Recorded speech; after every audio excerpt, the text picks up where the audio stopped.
Hello and welcome, everybody. It is time for a rainy night out at Monza. It's round number 5 of the Constructors Championship of RWB, proudly sponsored by RST. So, joining me in the broadcast booth here tonight for the first time ever, so we're popping as a little commentary cherry. It's Damon. How are you doing? Hello, everyone. Thanks for having me, Nick. Yes, it's gonna be really exciting race, very tough conditions. Me myself, I had to swallow a humble pill after receiving a ban, and that's why I'm here. Yeah, let's talk about that a little bit. So last time around, we had some incidents. So that basically led to this race ban. What happened around there at Hungaro? Well, at Hungaroring, we also had really tough incidents. Really tough conditions. We had an evening race and we had a late night race. You have to remember this series is everything from aliens to newbies, all on track, multi-class, 40 plus cars grid. Things will happen. Yeah, I do see that as well, definitely. So now, obviously, you're joining us here tonight, and it's the bonus round, double points for AMG. How do you feel you're gonna hold up? Well, I'm driving for Porsche, so I hope they're gonna suck. But uh, to be honest, it's a very, very strong track for AMG Mercedes. At Mercedes in GT4s, especially, might be the fastest car here by design. Unfortunately, as Mercedes team principal chose the bonus round to be on Monza, the other team principal from the other team, undisclosed, because that was the rules, chose the weather for today's race. Right. So Mercedes probably wasn't very happy about this, but I'm sure they're gonna still uh, benefit from their Yeah. massive, superior engines. Yeah. Well, we already see it in the pictures in the background there. If you've already had taken a look, and it isn't quite the classic sight to see. It's an evening or afternoon race, but most importantly, it's pouring out there. The rain is just coming down, and it's going to be very difficult for a lot of these drivers to find the necessary traction. We had a practice race here yesterday as well, and we did see lots of crashes T1. Obviously, we're hoping for a clean start to this one. Do you think it's gonna be the chance of just getting a clean start, clean getaway with all the spray, or do you think the chances are actually rather high that there's gonna be an incident early? Well, I have high hopes and I have all the confidence in today's drivers. Lots of them, more than half of the grid, was participating in yesterday's practice. It didn't end very well the first race. The second race, though, was absolutely clean. And I hope they learn their lessons. Yeah. No one wants to lose points at turn 1. Yeah, that's exactly the right attitude that they're gonna need if they want to make it through here. So in the format, obviously, we do have these two races just as you're used to. Now, I think the second race is hopefully, I think it's gonna be a pendulum effect, really. So if we get a nice and clean first race, chances are there's incidents in the second one. If the first one is as chaotic as the chances are with all these weather conditions, then I reckon they're gonna dial it down a little bit. Do you think that there's a certain team, certain driver that is hoping to really get something done, just maybe not in the qualifying, but rather keeping it safe in the race? Oh, I mean, qualifying is always important, especially at the top.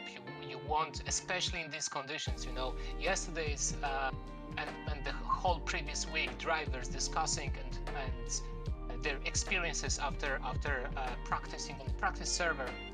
They constantly were saying that the biggest problem is not actually the puddles. The biggest problem here is the rain splush, because as you can see now, you can't see anything in front of you. So there's only one way to prevent this: qualify first. Yeah, trying to qualify first certainly is the easiest way to get up at the front. we already have a couple of cars doing laps around the tractors, but before we get to that, let's have a quick look at the Constructors Championship standings here as we're transitioning right on over there. Who do we have up there? Up at the front, GT3 standings, James Lacey, already obviously with the double points in there, Don Jordan second, Martin Schaefer third, then Aaron Ariday, Marko Badowski and Alistair Clinch with a whopping 120 minus points will also be missing the race.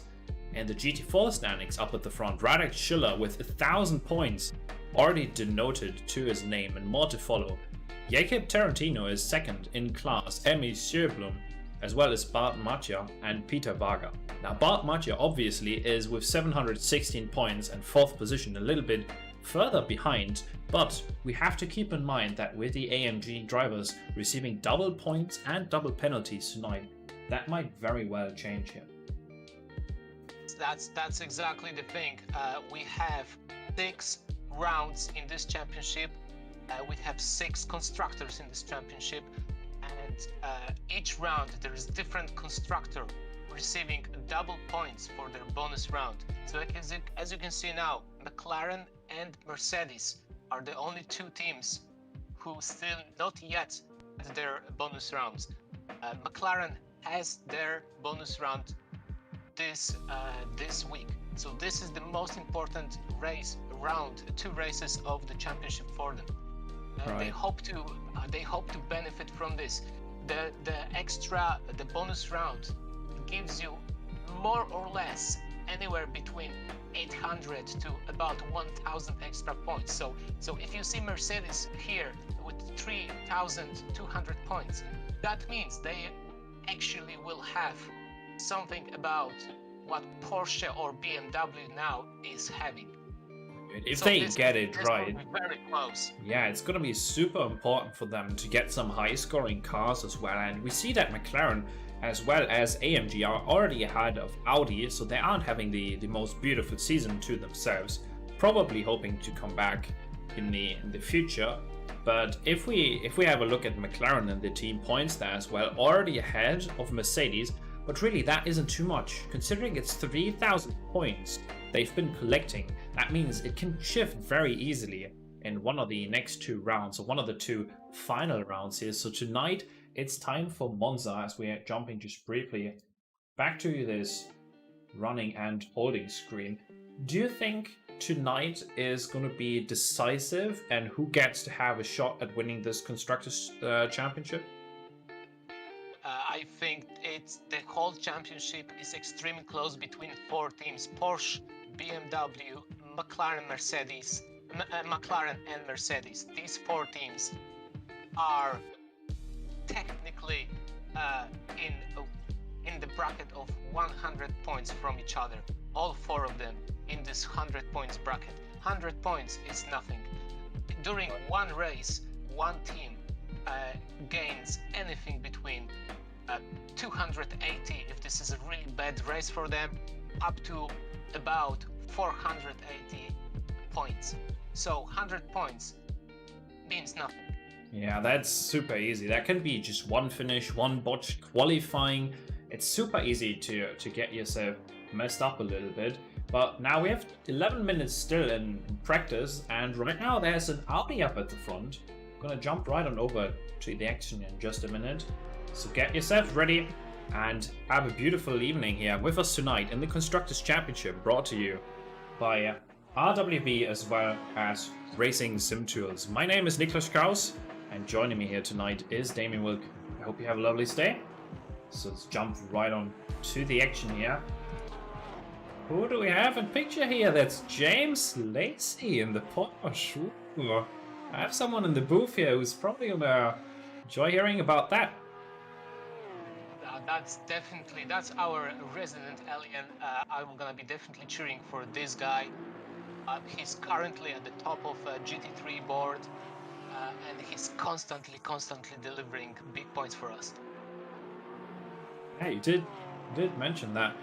Now, considering that he has been doing such an amazing job and is quite far ahead, Would you say that the Porsche is decent in these conditions if it can get the setup right, or would you say it's just always at a slight disadvantage when looking at Monza as he just completely cuts the first chicane there, going straight head on through the barriers? Let's hope that's not going to happen in the race. That's one of the tactics, you know, that's one of the tactics. Porsche normally probably wouldn't be the top contender here, but we have rain. Rain is the great equalizer, and anything can happen in rain. Yeah, certainly. I mean, looking around the track, seeing an Audi up the front, usually not the car you're expecting there most of the time. I would say that the rain in itself brings everybody so much closer, and it is quite the dynamic rain you might sometimes see during a qualifying session, which then leaves us for a regular dry race. No, this rain is actually to stay. So things are going to be very tough at the race start. So 9 minutes in free practice, and out there obviously center of screen for you, it's RWB Godzilla in that double scoring AMG tonight. They've got double the points, double the penalties as well, and looking to deliver for their manufacturer. I think they have been doing a great job in a lot of these races. Sometimes lucky, sometimes not quite as much. We'll see what fate brings to Godzilla here tonight. I participated in yesterday's practice race before in the same conditions as we have today, and actually Godzilla won one of these races, so I know he's actually very, very hyped, and he's on the upwards wave, and he's the one to watch definitely in GT3 today. Yeah, he's already up a little bit on time as well, looking to post a very promising lap, so we're gonna following that for a little bit, see if he can carry that across the line. Once he does so, we might even get a shot here, jumping on board with that number 34 AMG. Such an awesome livery too, and get to witness what the track conditions look like first-handed from one of the fastest drivers. You already said it there, Damien. One of the fastest GT3 drivers out there tonight. Using a little bit of the slipstream and then almost to the grass for him. As you can see, Godzilla is also very entertaining driver, very aggressive, very onto it, but he has a tremendous control with the car.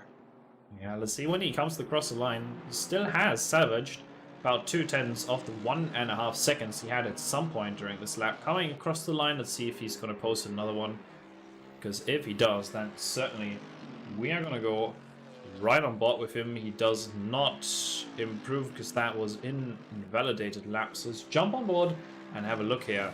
Up into turn 1 we're going to go, braking right around the 150 usually, and then hard on the brakes. First gear, bring the car into the first chicane, dash off gas, get the car to rotate, and then as soon on the throttle as you dare to in these conditions. Don't want to touch the curb there at all. Super slippery that is. Now ride around and hold this inside.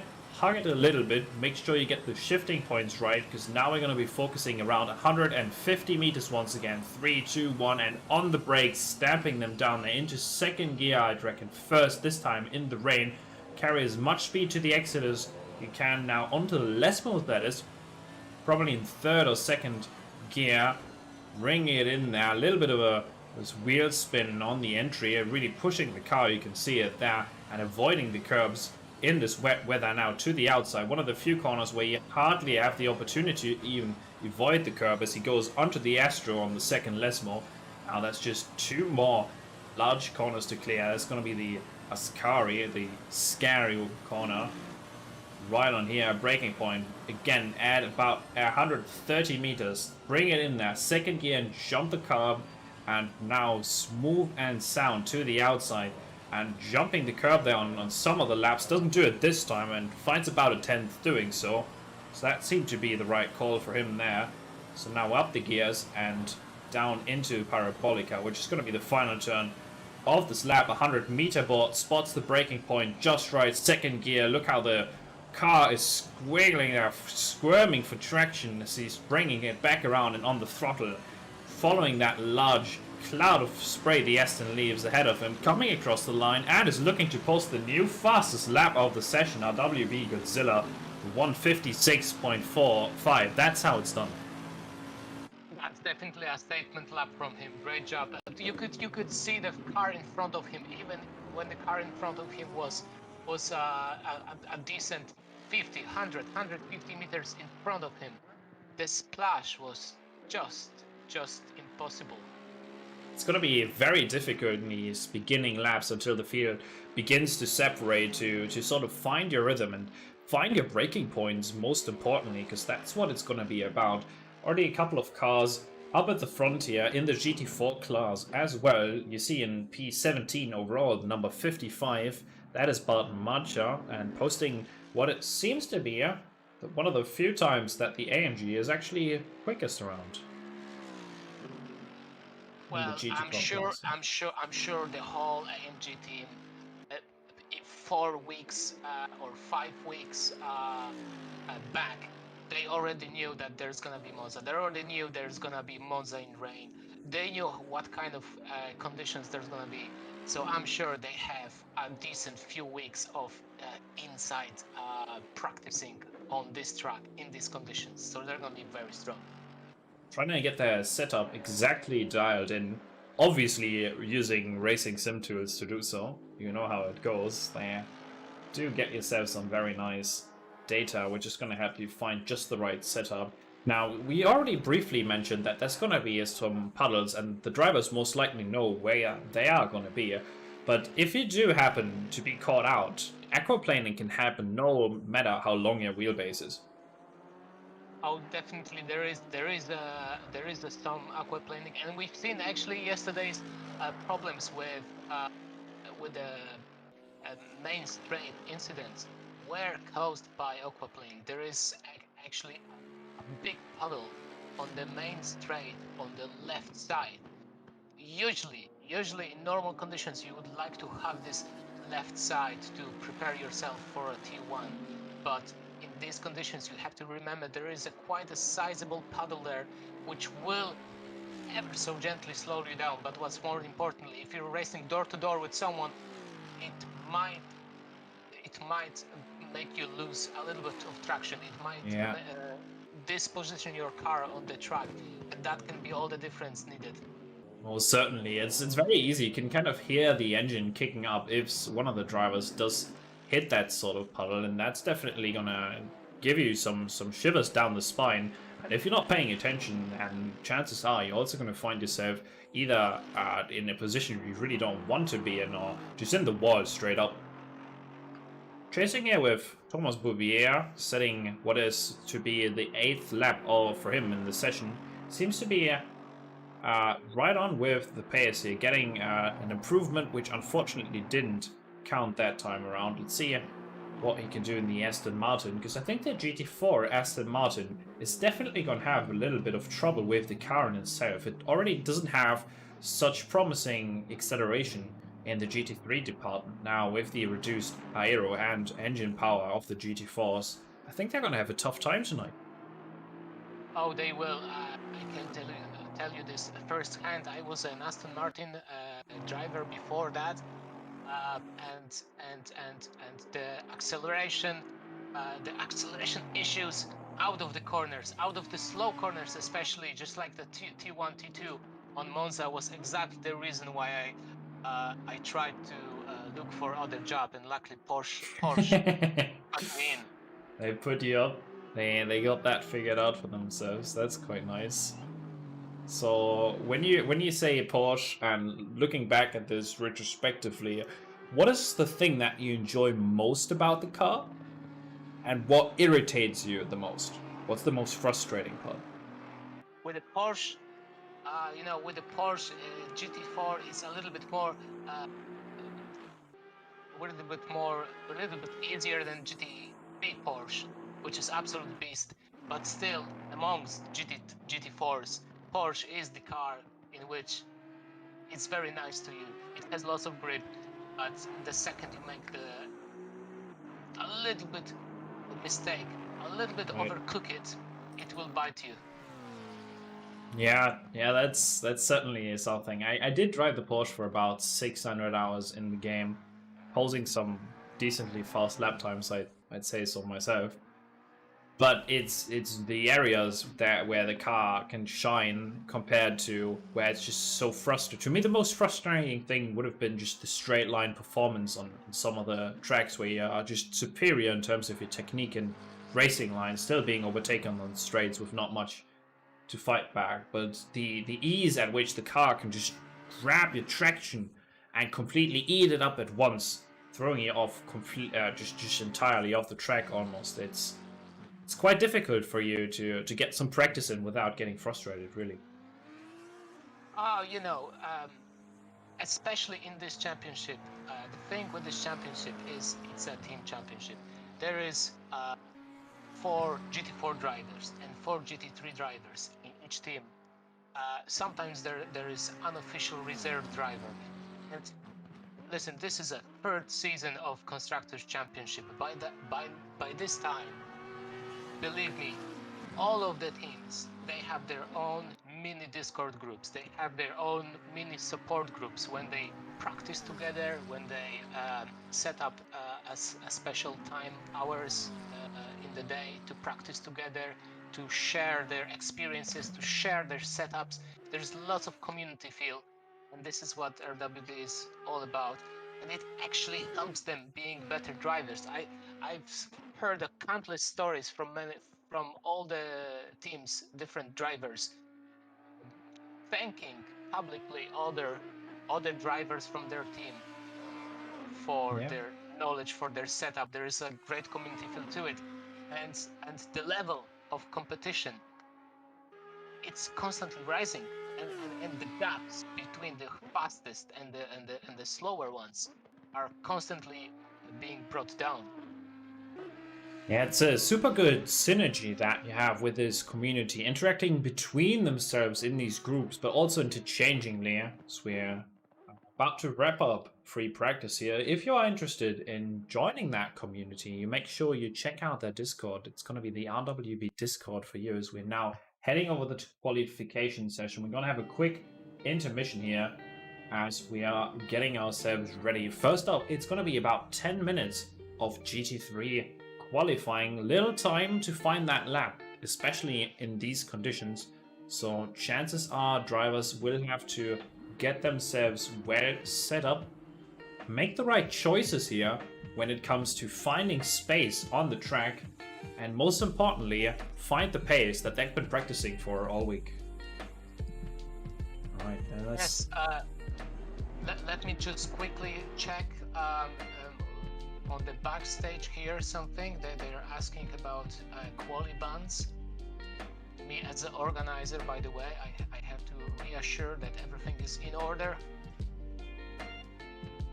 Yeah, so in terms of the qualifying bans, those that I know of for round number 5, let me quickly check. I think Castor and Jack Donaldson do have a qualification ban. Yes, that's what correct. I know is with Alistair Clinch and you as Damien Wilk serving their raised ban penalties this week. Yeah, Jack Donaldson and RWB Castor are serving their bans, their quali bans. So that means only one thing: they have to stay in the garage for the whole quali session. That's it. They're still welcomed on the track. They're still welcome for practice session and for both races, but they will start from here.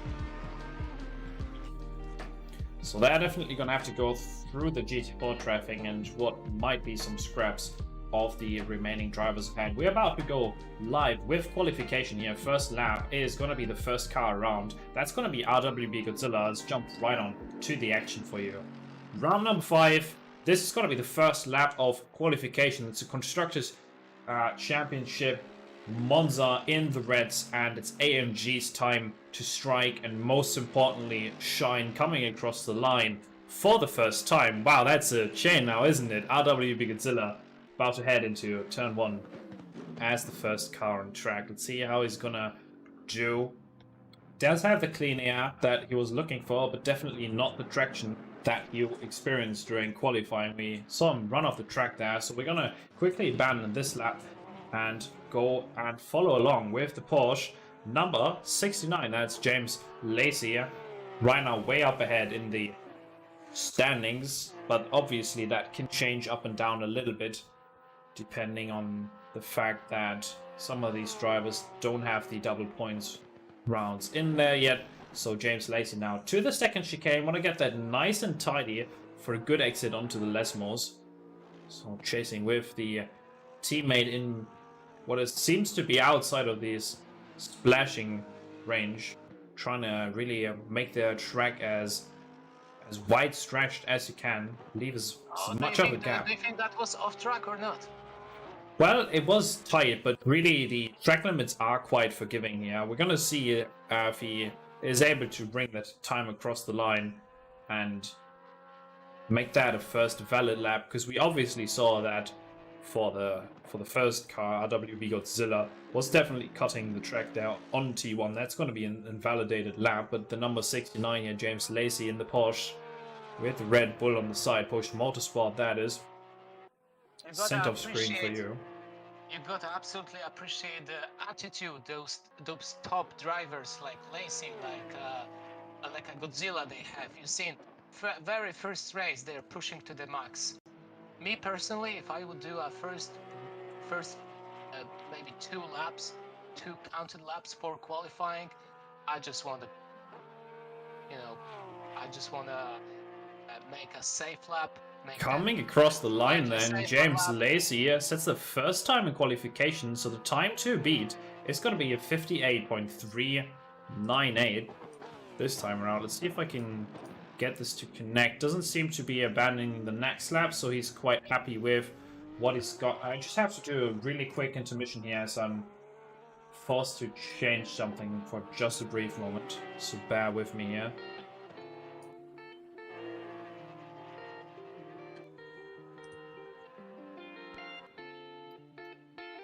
Alright, could you quickly just bridge these 30 seconds while I'm fixing the issue?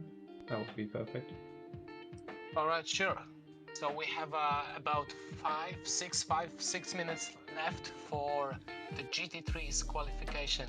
That means about 2, maybe 3, in some cases maybe maximum of 4 laps for all of them. Depends on traffic. There's 24 cars on track, should be 24 cars on track now, all GT3s. So if they're able to spread themselves from each other nicely, they should all have quite comfortable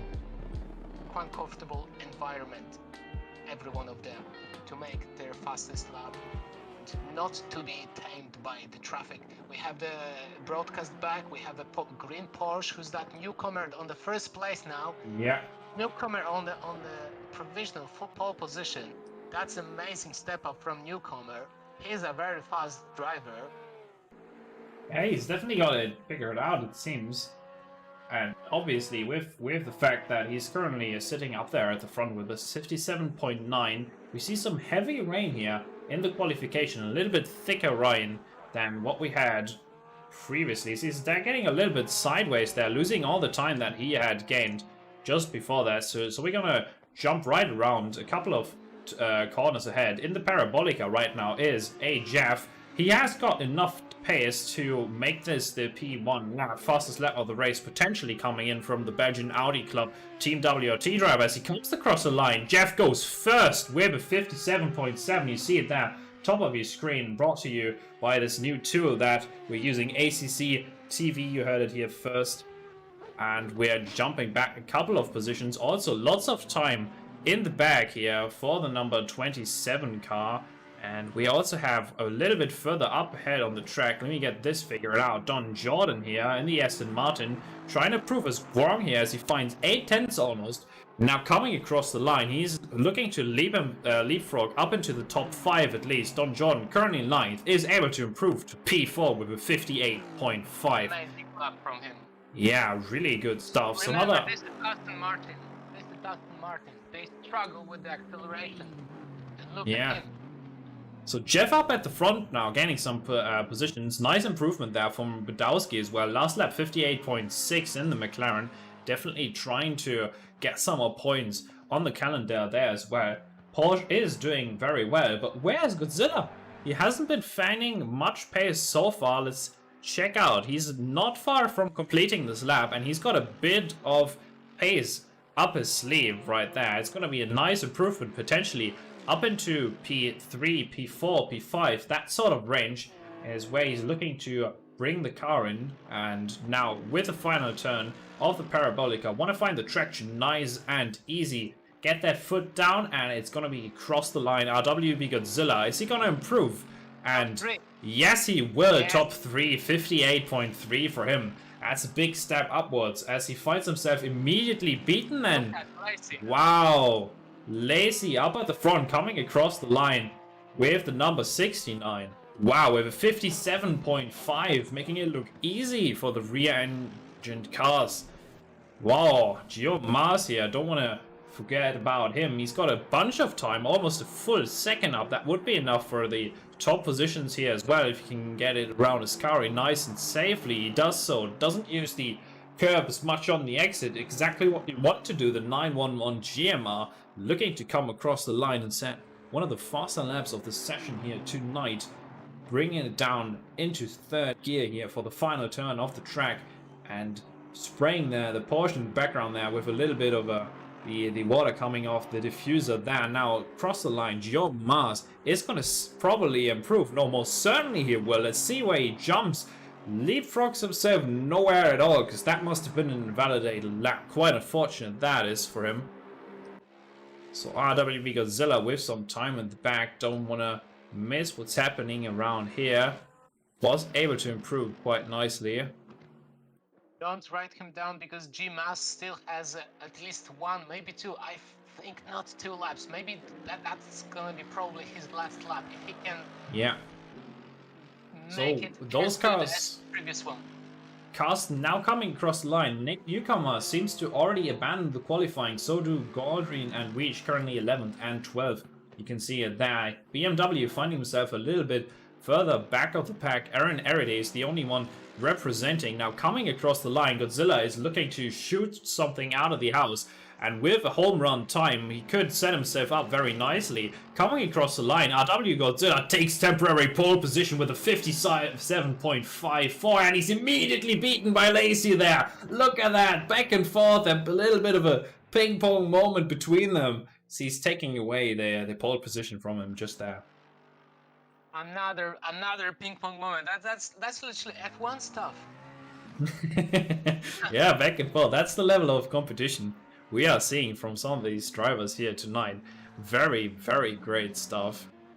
We've had some nice improvements here. Marco Badowski, currently 9th position with a 58.6, is looking to bring a little bit of pace home. Now coming across the line, he's currently up 1/10. Would be enough for an improvement here. Let's see where he ends up. Marco Badowski goes 8th fastest here in qualifying in wets. McLarens are very close to each other. They don't seem that strong, but as a group, you know, they will have opportunities to race as a team. So that can be advantage. Yeah. So it looks like he, right now, Xavier Eugenie also looking to improve a little bit. Does so, but not enough to jump Weech there. So it's 3 BMWs up in a row. And we also have some Porsches a little bit further back down the field. We don't want to miss, though, if we're getting some of the new faster laps. Also, Martin Schaefer with some decent pace up the back, looking to really minimize the amount of distance he has to travel. Does so beautifully. 5th position, about 7/10 off the pace with a 58.2. Very nice lap there for him. And the last GT3 out on track is super close to set the new fastest time. Let's see if he can do so. With the pace being so close up at the front, Lacy currently fastest. Godzilla comes across the line. Not enough. It's going to be 2nd place for him, and he'll certainly be happy with that. He'll start on the outside for turn 1 in the GT3 class. So very nice stuff. You see it there in the top. So Lacy leading, then Godzilla in 2nd. It's HF 3rd fastest in the GT3s, and then another Porsche of Nate Newcomer. It's going to be definitely a standoff between Lacy and Godzilla this race. Look at the closest of gaps possible between 1st and 2nd. Yeah, we had some super tight Super tight qualifying here. And the first GT4 now, so we're changing over these timing sheets here. To the left, you see now in class, we have a couple of GT4s. It's multi-class, it's Constructors Championship. Gotta know and gotta love that. The 1-3 of Emil Sjöblom is gonna be the first to cross the line with Radek Schuller in that astonishing and most certainly point-bringing Jägermeister orange livery in the background there. Now coming across the line, this is gonna be the first flying lap. And for a shake-up of things, let's also go on board and have a quick look how this differs a little bit when looking on board in the BMW powered GT4 here. A bit earlier, that's for sure, on the brakes than the GT3s. And you heard the brakes almost entirely close to locking up there during this whole braking zone. Now, let's actually get this to a blank HUD. There we go. Wonderful stuff. And up the gears now. This thing actually has 7 gears, would you believe it? They're not going to use all of them around here, that's for sure. Probably going to end up at the top of 5th gear. Now into the braking zone. Around 150 is where these lads are braking. And see if he does take the curb on the inside. Yeah, he definitely will. Send it around there, trying to cut as much of that as he can. Now into the first Lesmo of the two. 4th gear, 3rd, not quite 2nd that time, and with a little dash of acceleration, he's looking to lock the rear differential there a little bit, get that extra sort of stability. Now braking into 3rd, and with a big run out of here, he can definitely make up some time, refusing to go into the outside Astro there, and see if that is a crucial factor when it comes to the lap time in the end. Definitely with a little bit of a short shift there, as you do in the BMW. Now 5th to 3rd gear, perhaps even 2nd, not quite that time, to the inside as he misses the apex there. That's definitely going to be costing him some time in this recovery of an Ascari run. Now right around final longer straight here to wrap up this lap before we're getting back and around for a 2nd attempt. Chances are he's gonna look for a little bit of time in this 2nd sector. Now on the brakes, just before the sign on your left there, that's 100 baud that you're looking for, and carrying as much speed and more importantly the sort of smoothness that keeps the rears from locking. Up the gears we go, and we're about to finish a lap on board here with the BMW. Let's see what kind of time it is. Emil Sjöblom obviously first with a 2:08.1, and now coming across the line, there's going to be some cars trying to challenge exactly that. No valid lap for Schuller there in the background. Must have been some sort of cut and trying to deal with the increased rain. By the looks of it, not too many on a valid lap at the moment. Let's see what Sullivan Schlachter. I'm sure Emil lost so much on this Ascari. Tiniest of mistakes. He could cut this first part of Ascari much more than he did. He fell into understeer, and that I'm sure that lost him quite a sizable amount. I'm looking at the results of yesterday's race. Imagine the best laps, and the best laps were around 2 minutes 7.5, 2 minutes 7. So I'm sure we're gonna see faster laps here. Right. Yeah, I'm sure so too. Let's have a quick look here in the comparisons. A new graphic here, right on for you. Let's bring that on board beautifully. Bring that in as we see Peter Varga avoid the contact there. Tarantino went fastest. So where are we gaining and losing a little bit of time? So first sector definitely about the same pace, where Varga is faster in the second one by quite a margin. Sjöblom is losing in the third. It's quite interesting, quite a nice comparisons. We're getting that off the screen. Interesting. Fastest lap. How little the difference is in sector 1. There's nothing in between them in sector 1. Yeah, and then he made a top sector 2 and lost a lot in sector 3. Exactly. Matja there qualifying for what is currently 2nd position in class there with a 2:07.614. Jacob Tarantino currently fastest in the GT3s, as Craig Gilbert Wood also manages to come across the line with a nice improvement. He set himself up for position number 3 with about 3/10 of him separating that from the top runner. Currently not the greatest lap for Jakob Tarantino, with a bit of a wheel spin moment there as Peter Varga is up quite massively. Let's see if that is a valid lap, because if it is, that chances are that might be the pole position for the BMW number 12 here, piloted by Varga. Now coming across the line, let's see what he can make out of it.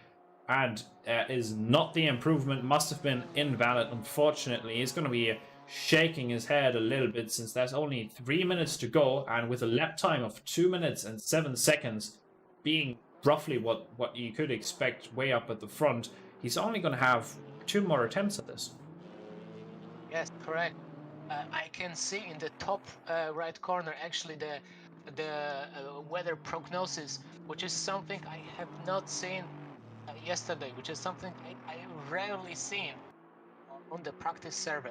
That is even more rain, I believe.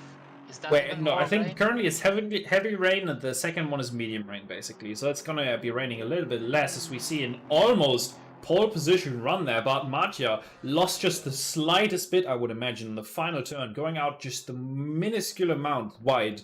That cost him the pole run. So second place, and still a very, very good lap. But regardless, he's probably not going to be happy with that. So next up, to cross the line are going to be Emil Sjöblom, as well as Radek Schiller in this BMW pack here. So we see him there in the background for just a brief moment here as the TV2 cam switches right on over into this final turn of the track. Going to follow both of these laps to their respective ends.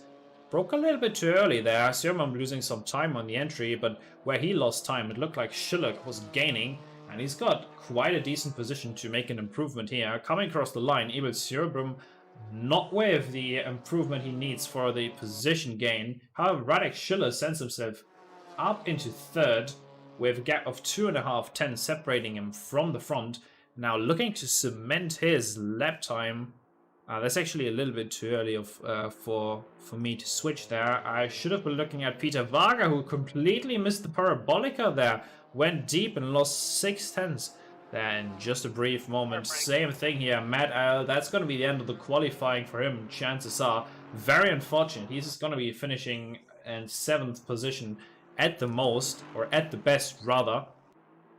We said that there's going to be some nice pace by the AMGs in the GT4 class as well, and the only car really able to represent that so far has been the number 55 of Mattia.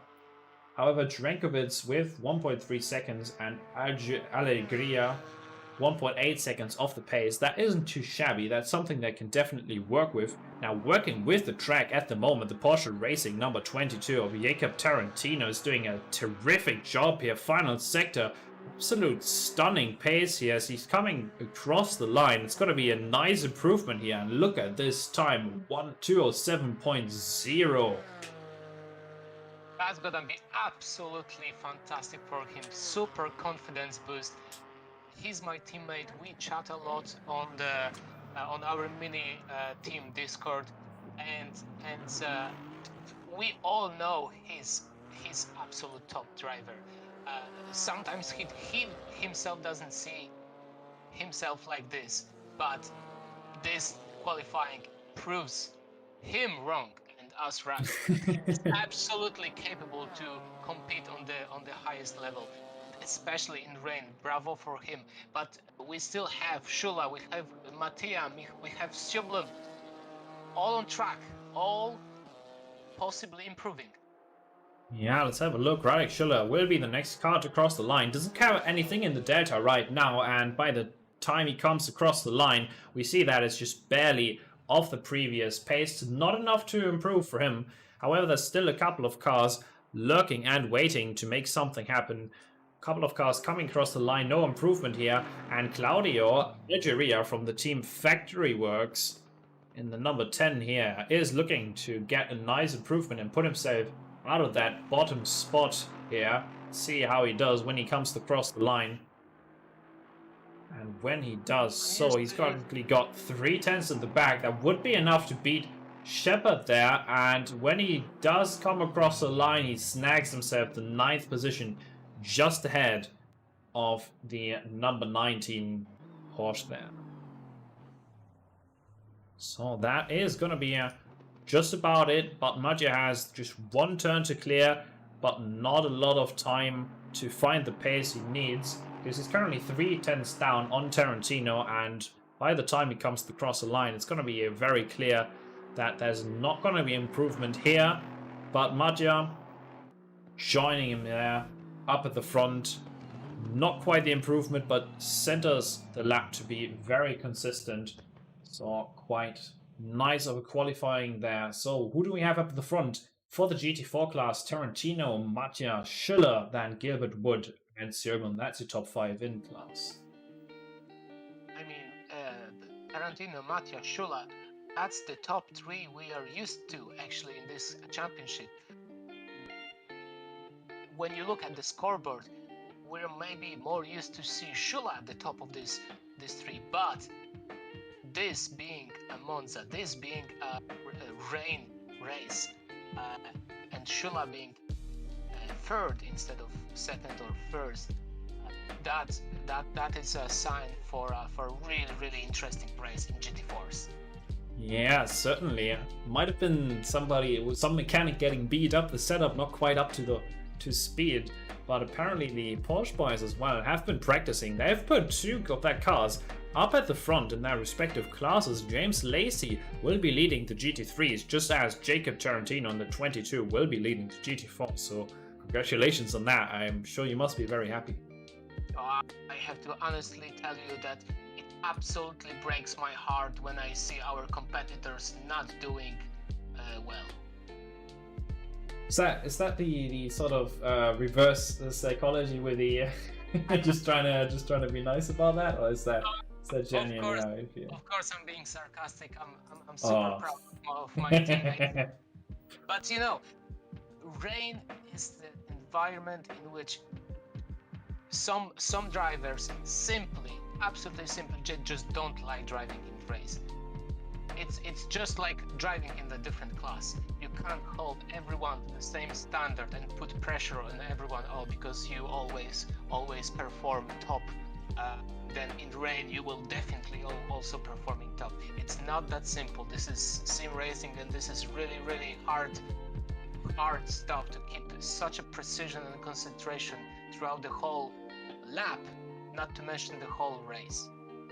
Exactly. So something, just a little detail here. Obviously, I have my technical side as some of the calling the German engineer here, bringing the broadcast to you. And we had James Lacey with the fastest lap, obviously. But what's important is that he actually didn't have the fastest times in sector 1, 2, or 3. That was actually on 3 separate cars. So That's it's going to be yeah, very interesting. So Jeff in the 2nd sector, Newcomer in the 3rd, and Godzilla in the 1st. I think that's what I read out of my standings there. So wow. Yeah, it's going to be very interesting with the fact that some of these drivers have different pace in different sectors as well. Exactly, and their cars' characteristics and weak and strong points that means they're completely different for each of these cars. So that probably means, from the driver's perspective, quite frustrating fights, and for us, very entertaining fights. Exactly that. So let's bring everything up while you're currently letting our viewers know what is about to happen next. 35-minute race, that is. Just preparing everything on my end for us to get. I believe now the drivers are being briefed, or you can call it schooled, by one of the most experienced drivers on the grid. They will, I would imagine, they will hear about concertina effect, about very much earlier braking points, especially on lap 1, on every turn of lap 1 probably. I'm sure they will be told about not moving under braking or stuff like this. So jumping on over to the grid. There we go. There. A little bit of a track walk here. So up in front, thank you very much for covering. Sorry to interrupt. I just want to get this out of the way. P1, number 69. We already drove past him there. That's going to be James Lacey in first. And RWB Godzilla joining him. Second row of the grid, it's Jeff next to Nate Newcomer, the RWB number 97 Porsche. Then Schaefer finding themselves next to the BMW of Aaron Eriday. That's the 996 to the right of you. Second AMG of the grid. Very respectable performance here for Terry Agoris next to Don Jordan on the 4th row of the grid. Marco Badowski will find himself P9 at the end of qualifying next to Guillaume Mars. That's a 911 Aston Martin on our right hand side. Orange and bright colors are perfect for this sort of weather. That's what Dahlgren has got himself in the 89 next to 13th. Number 13, that's Nielsen there in the BMW. Brown is 13th quickest. Reach is P14 here. Eugenie in the 42, that's the BMW on our left. Next to Jonas Red, then Simon Tribic, Robert De Vries, Johnny Lenz, Jacob Tarantino. And it's already the first of GT4. That's Mattia, you see him there on the left. Schiller now, this time in third, definitely leaving big space there. And Gilbert Wood, that's the McLaren there on our left hand side as we're getting ready to start rolling here. 35 minutes race. It's round number 5 of the Constructors Championship Series here at Wet Monza. Look at top 8. Top 8 is 6 different constructors in GT3. Top 4 in GT4s is 4 different constructors. This is gonna be amazing team racing. So now, I'm very excited as well. Very different cars. You see it right there, coming across the line and looking for the green light. That it happens exactly there. Beautiful start for Lacey. He gets away super well. Audi of Jeff already to the inside. Maybe not the start that he was looking for. Almost 3 wide. Let's see who does the sensible thing and breaks first. It's going to be the Audi to the inside there, taking the position easily, it seems. Godzilla will have to give it up for him. Just a brief moment as there's some contact with cars going over the curbs, a little bit of a shove here and there, but so far so clean. Let's see how the GT4s do here in the background. So we're jumping over to Schiller, all so far so clean. A little bit of runoff being used there on the extra, but so far so good. Second chicane is a great opportunity to get yourself involved in an incident here. Let's see what the GT3s do up at the front. The McLaren there of Dahlgren not getting quite the run and conceding the position. I think that must have been to Gordon. Now up at the front, so far so clean, and it looks like it's been settled up at the front where Jeff now second position ahead of Lacey. Then RWB Godzilla, Martin Schaefer here in the McLaren as they're about to head right on around the second Lesmo and up to the straight, which prepares them for Ascari. Not a great run there for Badowski. He's going to be side by side with Jordan here. Now he's got a great run and lots of spray to spare for his teammate. That's your Mars there. It's a blue and green themed Aston Martin as they're coming right on around, and he's taking the position there, it seems, to the inside. Then he goes, and Marco Badowski defending heavily, but that's no match to the aggression and beautiful overtake that Guillaume Mars displays to net himself P9 there. We are so close to each other, all stay fine. That's the thing. That's the thing. You don't want to win. You're not gonna win, but you can lose the race on the lap 1. But yeah, now into Parabolica. To the inside, Parabolica. Caraford Brown hits the braking spot just right, where Badowski sends himself a little bit too far and too deep. Coming across the line, James Lacey is still leading. Now Jeff in a little bit of trouble, and so is Schaefer, where the newcomer Porsche might be sending him some trouble his way. And very nice of Jeff there to actually open up the inside in the sense that the cars behind him can see a little bit better. In this case, it's most importantly RWB Godzilla who will say thank you very much as we're going single file into turn 1 for the second time of this race. So far so clean, we love to see it. Absolutely amazing. I've seen very small contacts on the turn 1, turn 2, but everyone, 30 something cars survived. Absolutely everyone survived T1, T2 on the rainy Monza. Sorry to jump away there. I thought that they weren't really going to go for it. I was focusing here on the double Porsche there, getting very hands-on for just a brief moment here towards the second half of the pack. It's looking quite well for these lads as gaps are starting to fade out a little bit. We'll also check in with the GT4s in a moment, but there's a lot of things happening right around here, where obviously in the background here Xavier Eugenie, that's the BMW up at the front, as De Vries looking to his inside there for a brief moment in this heavy rain. Now, again, back to the battle that we had for just a brief moment, a couple of laps ago. Don Jordan here. Yeah, go ahead. Is that two Aston Martin? Yeah, exactly. Believe me, you have two Aston Martins here, two Porsches elsewhere. There's gonna be internal fights as well. There is no team orders. We are all friends, especially inside teams. We help each other, but on track, look at them. Have two Aston Martins fighting like they are just purely drivers. Exactly that. It's very nice to see it. And we did see a position change here up at the front for the GT4s, so we have to follow up on that. We have a car off, that must be Gianni Lenz there in the 777, and now up at the front and looking to represent Team Mercedes AMG here, number 55 driver, but Mattia has found the way past Jacob Tarantino, to my surprise. That AMG power on the straight, that was always the... Oh, into Parablica too wide.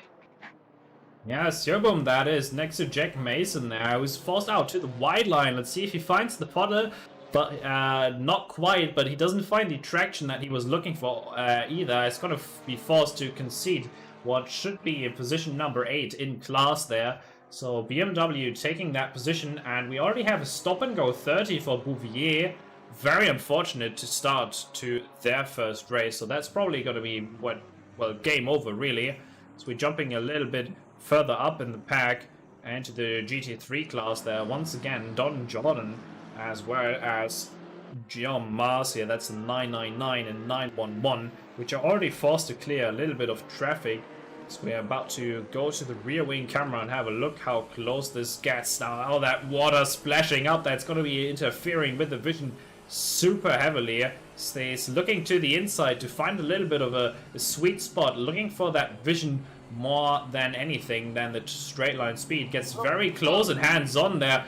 Rear wing and front bumper almost making contact there. Super tight racing. That's going to definitely allow for the Audi of Crawford Brown to get himself involved in the action now. Too wide, and with the Audi outside, they're going to be heading into the final turn of the track, and it looks like Gian Mars is going to keep it there for now. But if they keep on fighting like this, the fight for position 8 will have them separate a little bit, and chances are that's going to open up a lot of opportunities here. So how are we looking in terms of the pace? Can't miss this, however. Gotta follow right on as Guillaume Mars is now defending on the inside into the first chicane, braking quite heavily, and it looks like he outbroke himself. Let's see what his teammate does the sensible thing and reacts quite well. Now the Audi on the outside, that's a decent amount of traction. See what he can do with that. Crawford Brown are looking to go back up into the slipstream and get his face wet and wiped a little bit there. Now up into the second chicane, he's going to have another run. Look at the engine power to the far inside, how it's almost an indirect 3 wide, really, as he sends it there. Let's see if he can break the car in time, and he does so now, side by side, once again, with the switchback attempt, and he does so beautifully. Jean Mars managed the 911 perfectly there, and judging the Audi, which is now on the outside. Crawford Brown, the 39, trying to make it stick around the outside. He'll probably have to be covering the inside here, because Dahlgren is coming up and knocking, and he does so. Not quite the position gain, but what a fight we're witnessing. That's an amazing fight. I'm sure there was some screaming into these two Aston Martins going into T1 on their private chat. Certainly. I would imagine so, considering how close all of that got. So pit window is now open. Up at the front, we also have RWB Godzilla with a decent run. Don't want to miss on that. Let's go to the dash cam here and witness what we're seeing up ahead. That's actually the wrong car. Sorry about that. That's the sort of view I was looking for. Exactly this. Look at that. RWB Godzilla absolutely front to the exhaust pipe there of the Audi and looking to get a decent run now. If you don't know, this is, by the way, Monza. That's the sort of track, you don't really see that from the pictures now, do you, with all that sort of rain. To the inside now, he's looking to get himself just barely nice entry there. Now concedes the move for now and looking for a better run on the next time. Sensible thing there. Top racing here up at the front. And with some of these... Yeah, go ahead. He's sensible now, but I'm telling you, Godzilla is not interested in taking P2. He's interested in winning this race. Yeah, certainly. He's definitely got himself a couple of opportunities already. Currently falling back a little bit. Didn't quite get the run out of turn 1 that he needed. So we're back on with this, where Marco Podolski has one of the closest fights of track. Crawford Brown must have had some sort of incident already in the pits, I'm assuming, unless that's the mega undercut strategy we're seeing here. And obviously here up at the front, it's a very tight pack of 3 with the 2 leaders of this pack being Don John. Sorry, go ahead. Look at this. At 8 and 9, you have 2 Aston Martins, then you have 2 McLarens, then you have 2 BMWs, then you have Porsches very close to each other. So splitting strategy is actually quite valid thing to do, quite reasonable thing to do in these conditions when you don't actually want to fight your teammate. Exactly. You kind of want to stick together, but not really fight too much, because that's probably going to cost both of you time here. Very close, with a decent run out of Ascari. Nate Newcomer on the number 97 is chasing down Martin Schaefer here. Now to the outside, he's probably looking to get himself a decent exit and get a good opportunity for an overtake into turn 1. Let's see where the traction lies, and he sticks to the line inside clean and nice. Now wearing out a bit wider in this heavy rain that's currently pouring. 24 degrees both on track and in the air tonight. I can certainly feel it, can you? I feel like it's the opposite way around. It's like 42 instead of 24. It's getting hot in here with the racing action. I do like to see that. Quickly want to jump on over here where Jonas Red is now coming under fire. Good thing I spotted that. Robert De Vries here to the outside, and that's exactly where you want to be. Let's see if they spot the braking zone just right as they're chasing each other up into T1. The Audi is already ahead. Now late and deep braking there. Now side by side for the turn 1, turn 2, side by side as well. Let's see who finds the traction. Look at, looks like it's the Porsche Racing number 7 right on there. Go ahead. Still side by side. I'm a little bit torn here because Red is actually my team principal. I love this guy. We race together in a team. But look at this library. Look at this rivalry from the rear. And it's going for this. Oh, bit of a contact there. De Vries had the inside, and he kind of tried to go for a switchback, but just had the unfortunate timing, which basically is gonna send him. It's a very tight corner, and De Vries kind of forced himself into this tiny gap.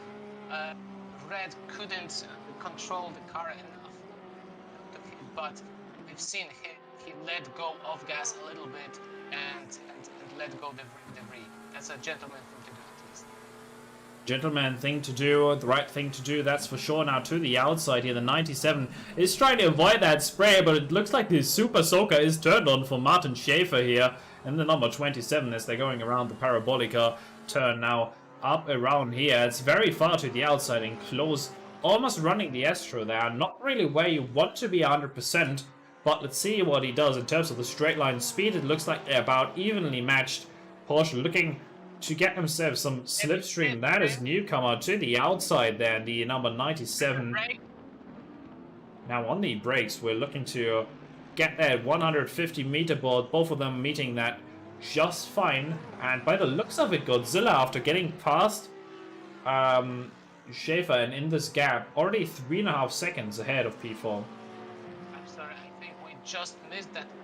Jeff just made the fastest lap, and he's chasing Lacey. Well, what is actually quite interesting that Jeff posted the absolutely identical lap time to what was RWB Godzilla's fastest lap. It's both of them driving exactly a 57.453. Well, there you go. How close it's building, and they're both chasing Lacey. Exactly that. And they're not very far from him. A couple of position changes happening due to the pit stops here, as well as jump right on back where Simon Trebek as well as Xavier Eugenie are having a go at it. BMW Motorsport 42 trying to chase down that 81 Porsche here. And what we can have with the overlook here in a second is compare a little bit the pace up at the front. Cars are gaining and losing. That's got to wait a little bit. And an update from the GT4 field as well. Obviously, it's multi-class. We want to cover both of these races. It's just I've just got the feeling we aren't quite giving them the due respect. It's just that so far down the timing table, it's quite tough to follow both of these at the same time. Quickly checking in here with Schaefer as well. It's a very similar situation to GT4 actually. Martia leading, and then a second behind him, Tarantino and Shula chasing him. So the same situation, leader and 2 cars chasing him. But now we have T1, Schaefer and newcomer fighting again, and again newcomer stays away from trouble, just waiting for this mistake from Schaefer.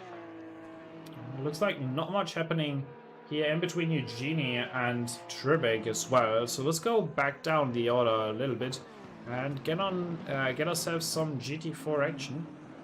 So here up at the front, but Mattia is now coming into this final sector of the lap. Mattia in the 55 Mercedes, of course, looking to get himself double the points for the performance tonight. And if we're looking for a battle, then that's definitely going to be with Barnett here. That is Daniel Barnett, pretty close. Did we see him slide there a little bit? No, not quite. I think I imagined that. So Daniel Barnett chasing quite closely, and we do have this little bit of a separation here, right around 1 second between each of the cars here. Tarantino also now getting a bit closer. Maybe I wasn't imagining him sliding a wee bit there out of the final turn. So we're now seeing some of the cars heading to the pit lane. Daniel faked me there a little bit. I thought he was going for a pit maneuver there as well. Not quite this time. So we're following up here. Martin Schaefer once again at the end of the straight. Might be in trouble if the Porsche can get the engine power it needs to make a pass on the straight here. I mean, if the competition that close, you have to go for any edge you can possibly imagine, including fake pit stop in. Yeah, just bring it to the inside. How do you want to go? Do you want to? Oh, you saw that for a little bit of a moment. It's a valid strategy. You know, coming across the line. After Parabolica, there's a big puddle when the Parabolica ends. Despite what looks like newcomer gaining last lap for the both of them, if we compare that in the different sectors, you give us the overview just for a brief moment here. What are we seeing in the sector times? Oh, sorry, I haven't seen it on my screen right now. Oh, that means then. Wait, this is a new graphic for me. So Schaefer is lap 8 was faster for ever so for Schaefer compared to newcomer. He's a bit quicker in the first sector, but almost. Oh, Jesus Christ! I have to look at that. That's literally up at the front here. Gotta get this all out of your way, because Jeff just had a bit of a moment there. That almost allowed the number 34 of RWB Godzilla to get a move there. So 2 battles basically in the same picture here, without any sort of picture-in-picture necessary. You can just see it in the background here. Very nice stuff. Let's see how he can defend here, if at all. We see Lacey leading right at the front here. Almost side by side. Not quite. Thinks better of it for now and lets him get that single file run through Ascari, which certainly is necessary. Almost a bit wide, but I think he's just carrying a lot of speed now onto the straight. That's exactly what he's going to be looking for here. Martin Schaefer now side by side, and that's the Porsche on the inside. This should be enough in theory for Nate Newcomer to snag himself that P4 very far to the inside. Definitely wants to show himself, but the engine just gives up on him. That's not what he was looking for at all. So he's still fighting and biting his nails, that is, while trying to get past. Jeff now to the pit lane, and it looks like Newcomer will be joining him there as well.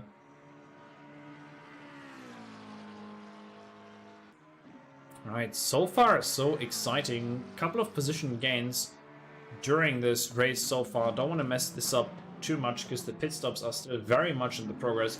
10 minutes still in this pit window as these lads are now heading onto traffic, which chances are that's going to cost him a little bit of time. So that was probably the strategy decision which led to the pitting of two of the cars way up at the frontier. But now the true multi-class starts, because we still have a second whole half of the race. And this is the second half of the race is gonna be filled with people coming out of pit stops and right into the multi-class overtake.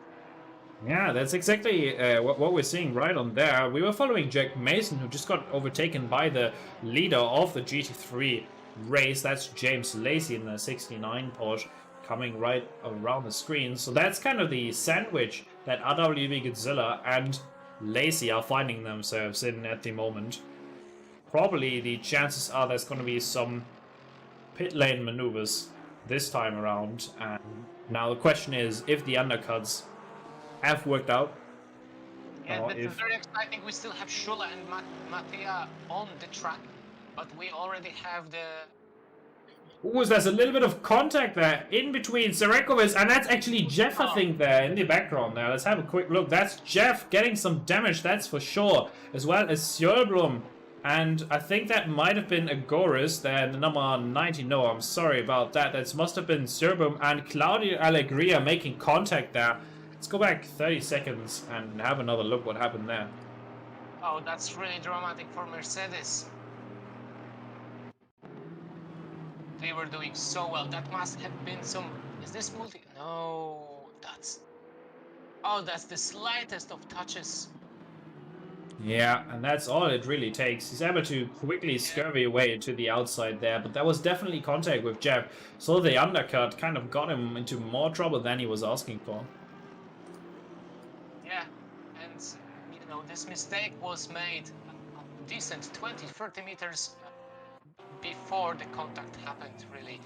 At Certainly, the point when you brake slightly too late, you're just a passenger. That's what happened here. Now coming out on track, one of the later cars, GT4 driver Peter Varga here, is now being overtaken by an Audi around the outside, and with some of the traffic joining him here in T1, we see that Seb Turenkovic in that number 73 is being sent on with an aggressive Porsche.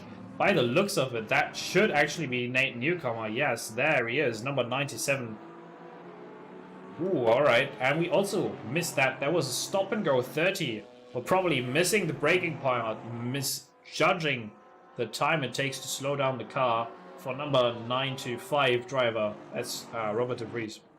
Yeah, and for a stop and go 30 seconds, that must be... Oh, Jeff, to the outside there. This is number 31 car. That has lost it. He was doing so well. Third position all race, got in contact there and must have lost a good chunk of the aero that was absolutely necessary. The aero that he was clinging onto for dear life to make this work in the wet conditions here. Now he seems to be struggling so much. Oh, it's unfortunate. He lost it in the second chicane there.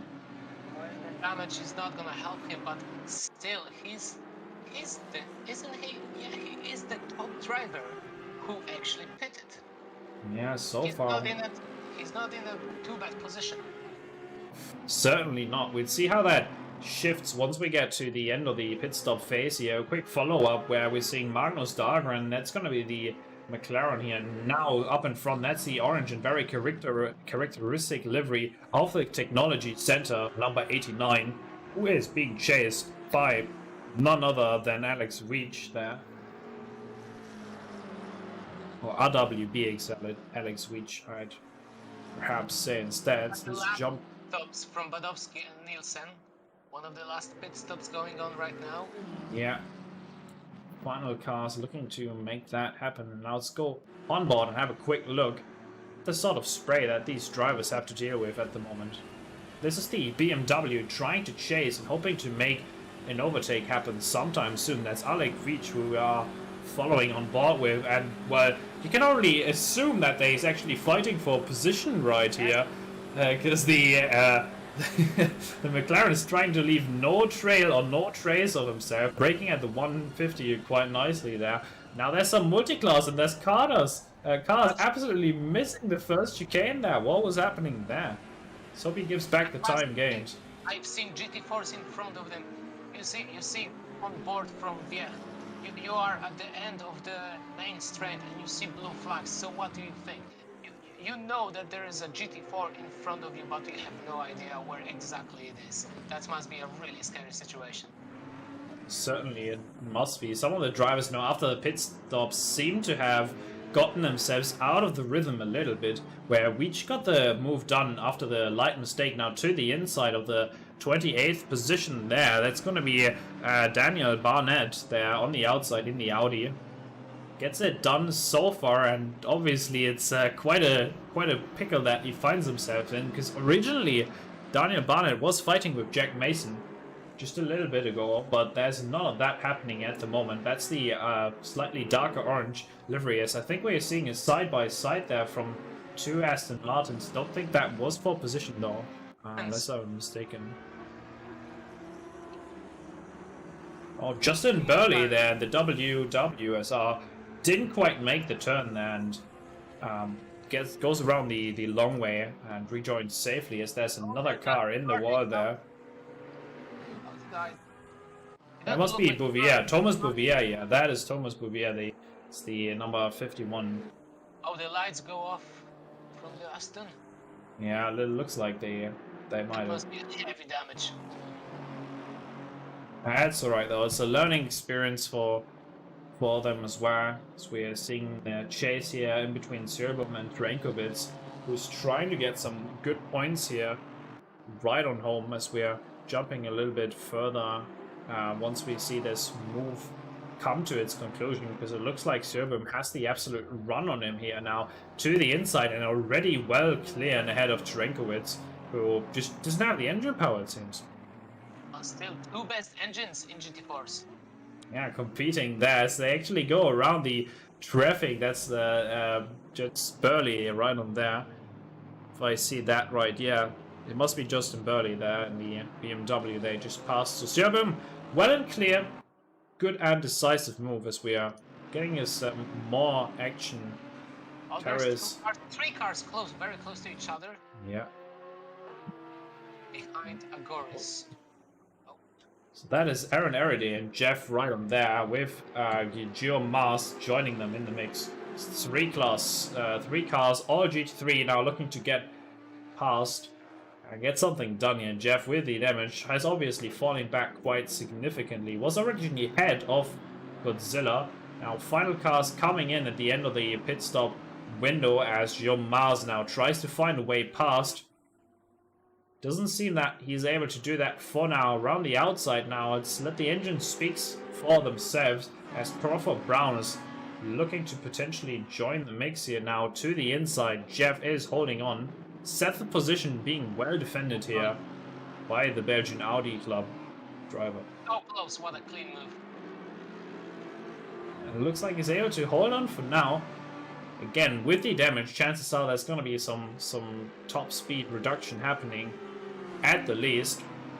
So now around the outside with a little bit of contact back and forth, shoving each other. They're definitely pushing out the elbows here. Jeff forced to concede now to the outside for just a brief moment. That's going to be the number 33 car right on behind him. That's the Audi that you're seeing in the background there. That's Jax Donaldson, who had a qualification ban. This one.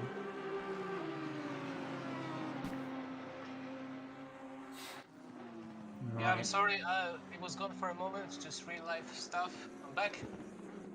That's all good. It's some nice defense. Eventually forced to concede here for Jeff. He's falling back to 6th position. I would have imagined it's 7th, but apparently it's P6 for him right now. So now with all the pit stops done, let's go back down the order and have a little look what happened. James Lacey leading with a 4-second gap. Very impressive drive by the Porsche Racing number 69. After a good qualification, he seems to be the fastest car on track. Best lap goes to him as well with a 57.3, where P2 is currently RWB Godzilla in their Monster Energy 34 car here. At the pit stop last time around, is now looking to get back into the groove. Nate Newcomer, that's the Porsche number 97, the green and black one you're seeing center of screen there. It's being chased by Schaefer a little bit. Last lap, however, was a regular one, while Schaefer's only now getting out of the pits and through the traffic. It's number 27 in 4th position for you at the moment, where Guillaume Mars is about 7 seconds behind him and was under a little bit of a frightening moment getting past Jeff, who was definitely not giving him an easy time to get the move done into 5th position. But they did so fairly in the end. So that's Guillaume Mars in 5th.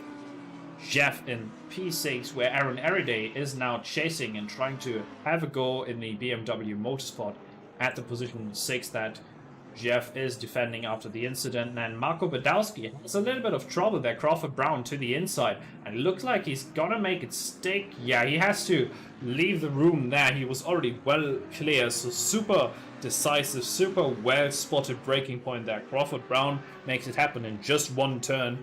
We have a little bit of wind up. He finds himself up in 8th position, where Marco Badowski is only now 9th.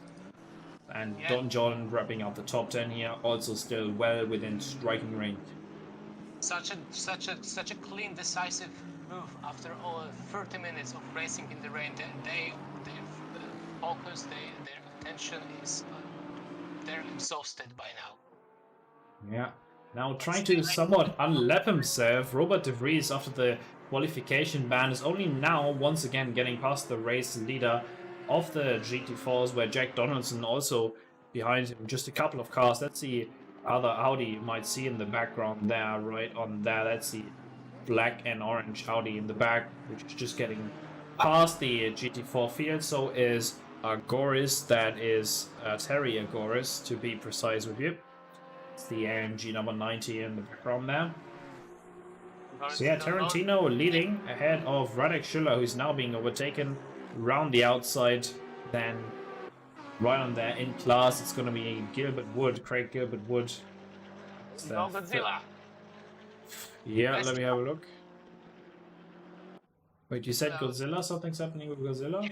Godzilla with the best lap of the race currently. Ah, right, there we go. He has maybe 2, maybe 3 laps and over 3.5 seconds to Lacey, but he's still chasing. They have Mercedes have P2 in GT3s.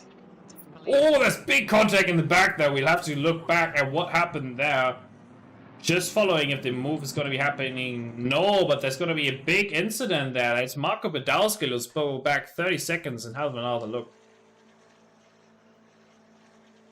Let's see the replay.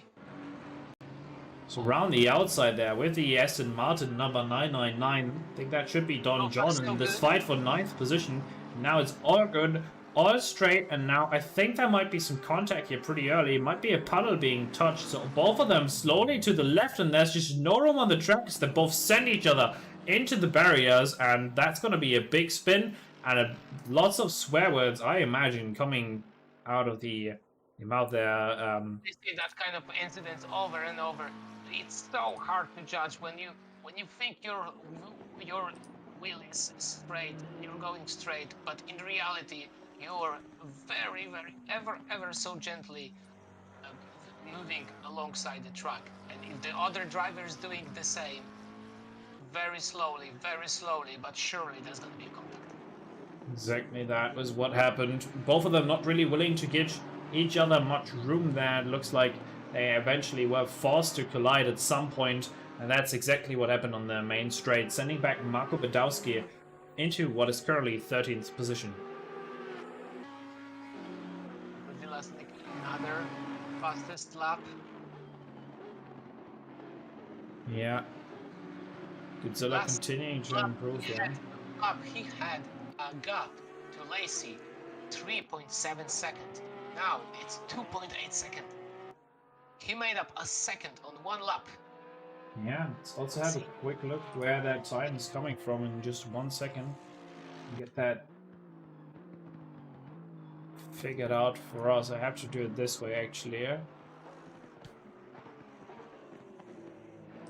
There you go. Now you have the times on the screen as well. Fastest second and third sector. This might be the reason why he's so quick. He's just cutting the second chicane right on there. But he's definitely gaining big time. Well, he's consistently gaining 3.10 on each sector, so he's just faster than Lacey right now.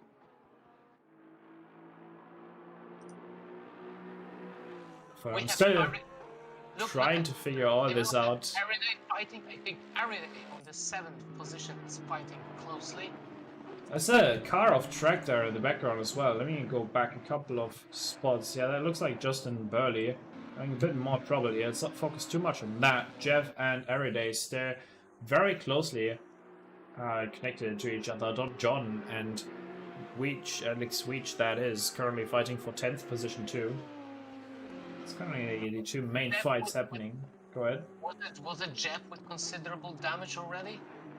Yeah, that was Jeff. At least I would imagine there's been a bigger tap there, maybe 5 up to 10 seconds of damage. Then was the spin as well, which brought him back from what currently would have been the 2nd position, now way down in order in 6th place. Yes, he was, but he's still fighting. Look, even with the stop and goes we had in this race, especially in the second part of the multi-class racing, especially everything can happen. So you have a stop and go, you have a drive-through, you just carry on fighting. You spin, you're gonna swear later. Find the fastest way back on track, fastest safe way on track, and keep on fighting. That's exactly the attitude they're gonna need tonight. Don't wanna miss when position number 1 driver comes across the line. That's James Lacey for you at the moment. I think that's going to be in dry towels now very soon though. Quickly following up here. No, that's actually the wrong car that I was looking at. That's not a fight happening around there. 2 seconds. If he's not gonna make a massive mistake, he has this one in the bag.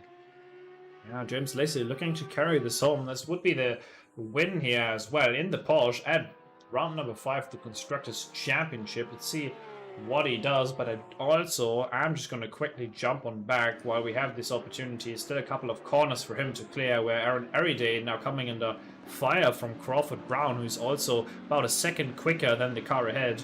That would be enough to get something done, but not very many corners to do so. Now to the outside here, a bit slidey. I don't think he's going to have a run and on the start on the entry of his car here.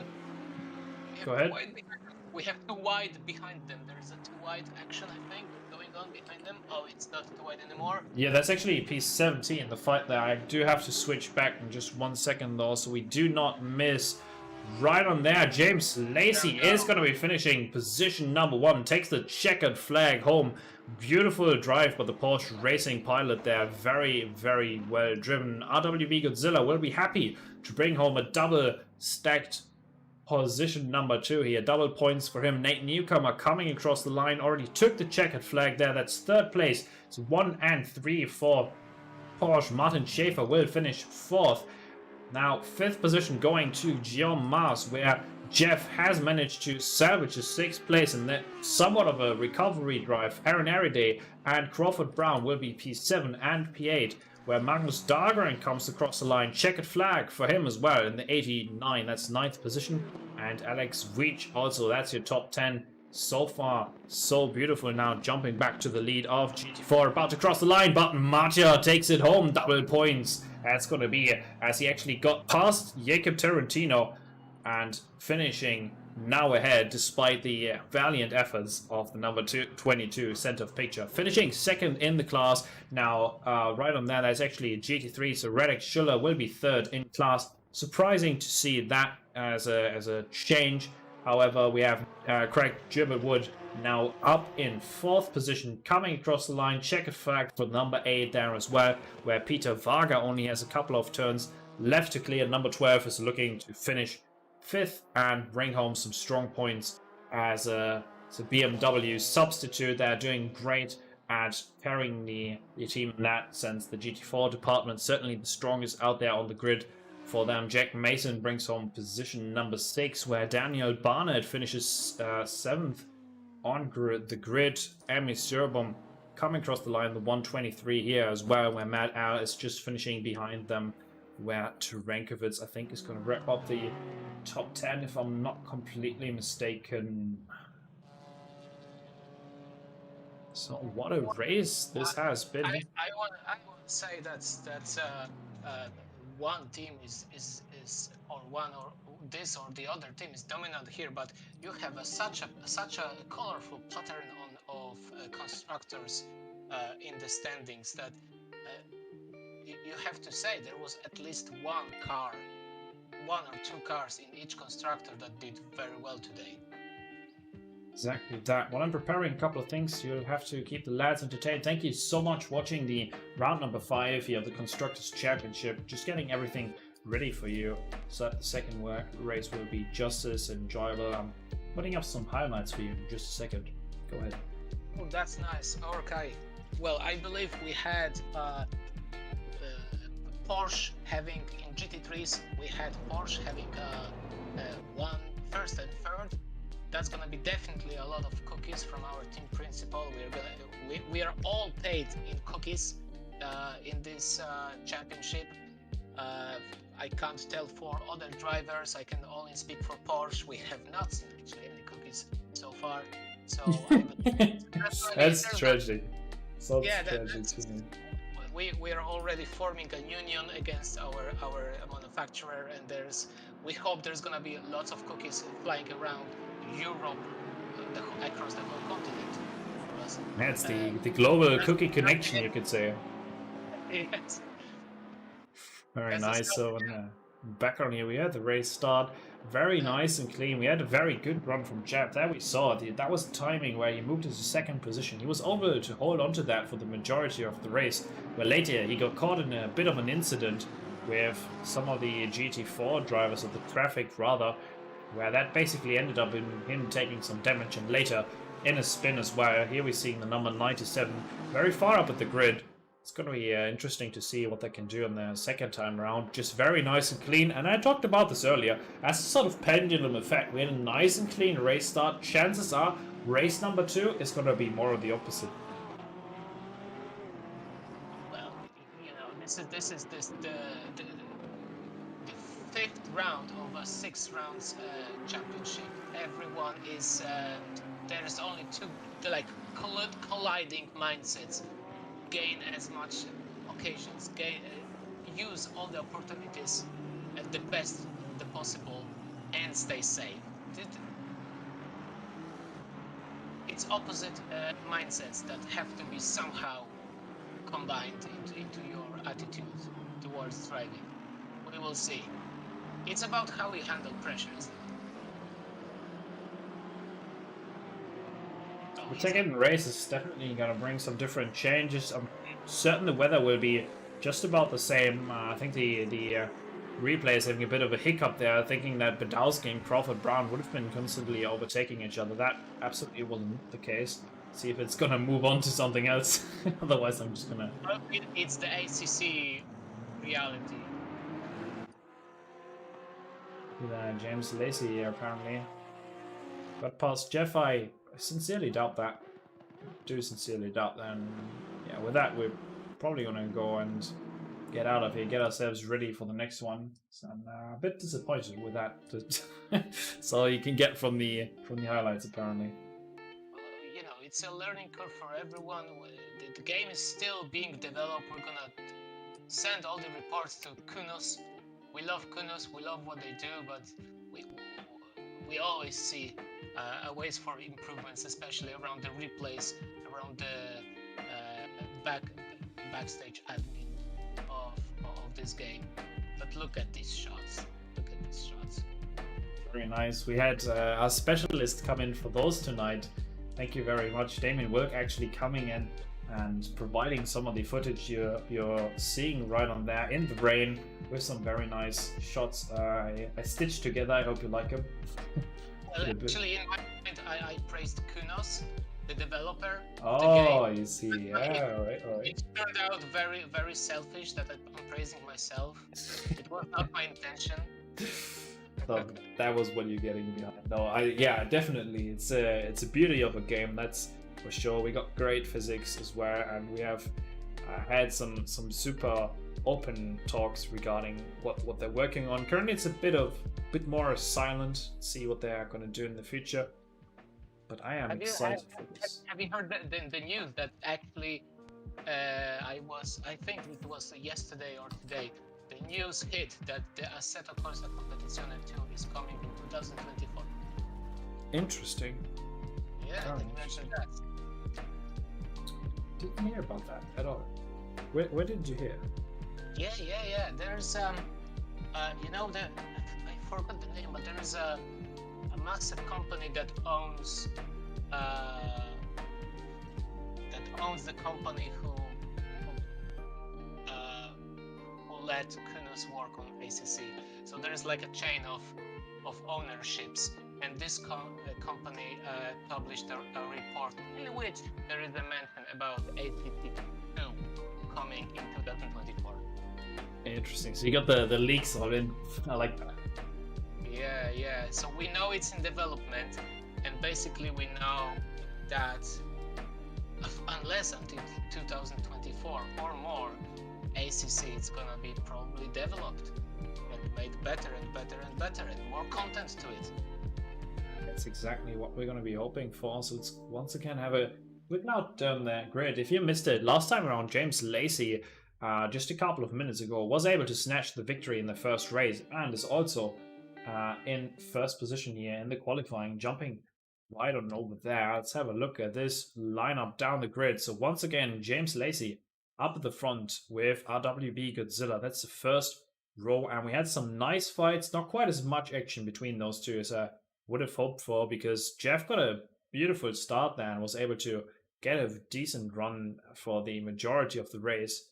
Now Nate Newcomer, that's the very, very nice, but simple in that sense, number 97 car there. Perhaps I'm missing a custom livery there that would just pop this a little bit more. So position number 4, as I'm quickly speeding this up just a little bit. Martin Schaefer is in P5. That's number 27 McLaren here, next to Aaron Ariday. That's the third row of the grid for you. It's performance parts. It says, is that an in-game default? Is that a custom one? You know? You know, they're using in-game defaults, but they also leaving space for these secondary stickers. Right, I see. Okay, so P9 and P10, that's Marco Badowski and Guillaume Mars. We barely skipped Terry Agaris and Don Jordan as P7 and P8, respectfully. Now that's number, that orange we already talked about. That's the significantly beautiful 89 of Magnus Dahlgren and Kasper Nielsen. Then it's the number 13 BMW. Ahead of us, Crawford Brown. Got some big improvements last time. Was able to climb the ladder. Next to him, Alex Weech in the number 29 to make a good start happen. It's actually pan out a little bit. We don't have too much time remaining in the previous session. We see some of the cars already bopping back down a little bit in order to signalize. I love when you went through these lovely libraries. I love looking at these fantastic libraries.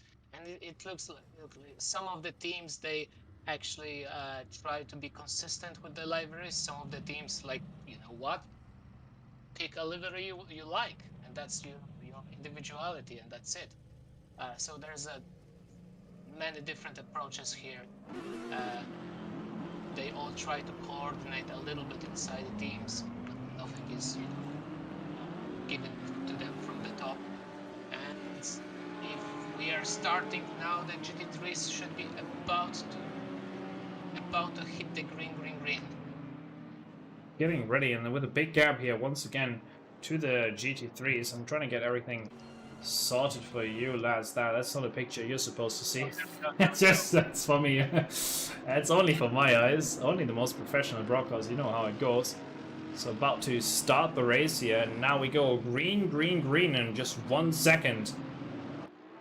Second time around is the green flag, and a very good start now. This time for the Porsche, that's going to be Nate Newcomer getting a very, very good run here at the back of RWB Godzilla, center of screen as we're going into the helicam. Avoid a little bit of the spray here, too wide, nothing major. Let's see what the middle of the pack does. Bit of a send there, and the Constantina effect there. That's going to be the McLaren making a little bit of contact, but so far so clean. Some of the cars using the runoff, and that's the sort of contact I was expecting. Number 89 right on there, getting a beautiful run. Magnus Dahlgren almost immediately up 3 positions there. So he moves up into 9th place. Now with a decent run as well. We're going to stick to this for a brief moment before we're jumping back on up to the front. Very difficult to defend here. Yes, now he's sending it just briefly to the inside, covering it off. up at the front. So far, so clean. So we're heading back down the grid to have a look where Marco Badowski finds himself in the runoff with a rejoin. That's going to be a couple of positions lost for the number 45 driver right on here. Well, better that than being out of the race. I've seen quite a few contacts, quite a few small contacts, taps, quite a few corners, but everyone survived. Yeah.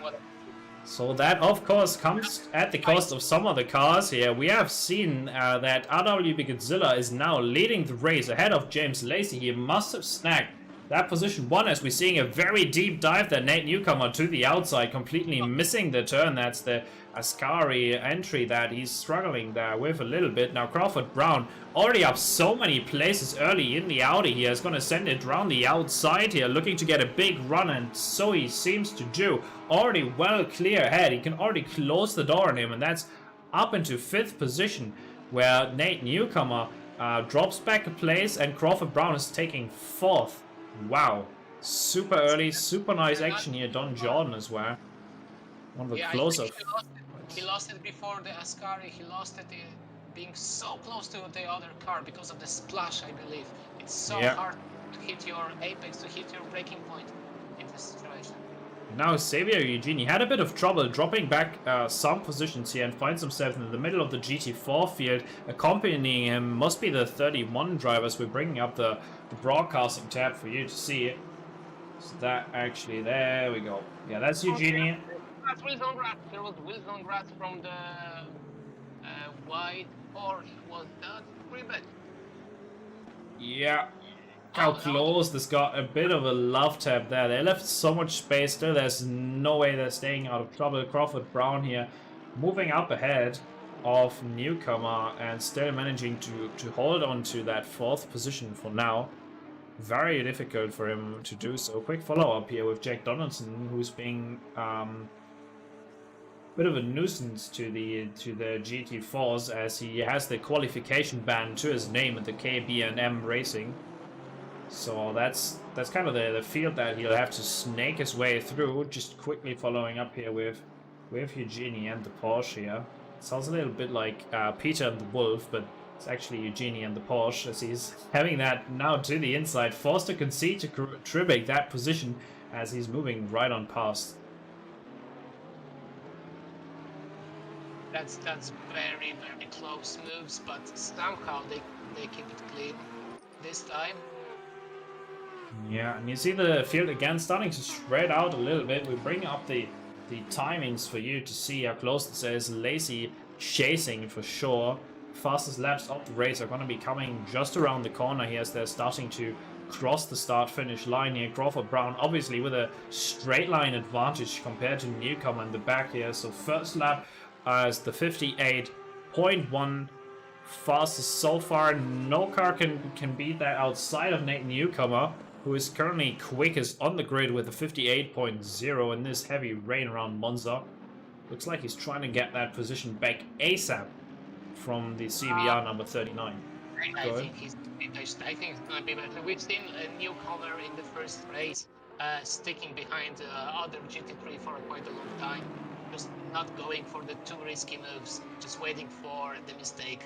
I think that's what he's going to do this time around here. Oh, Schiller in the back there. Hold on. What? Let's do the right thing here and quickly dip out of the action. I would love to have the picture-in-picture here, but obviously I don't. So we gotta make do with this, because Schiller must be somewhere around here, isn't he? No, he's not. He must have been just out of the pit lane. Sorry to jump around, I guess the broadcast current isn't allowing me to do any better. Where's Schiller? Where did Schiller come from here? Is he on the server? Yeah, he's in the pit lane then. He's actually making spin. That was confusing to me. He's just busy drifting in the pit lane. Must have had a rough start to the race if he was already pitting at that point in time. Oh yeah. So Radek Schiller, not with the race start that he was looking for at all. So let's see what happens here.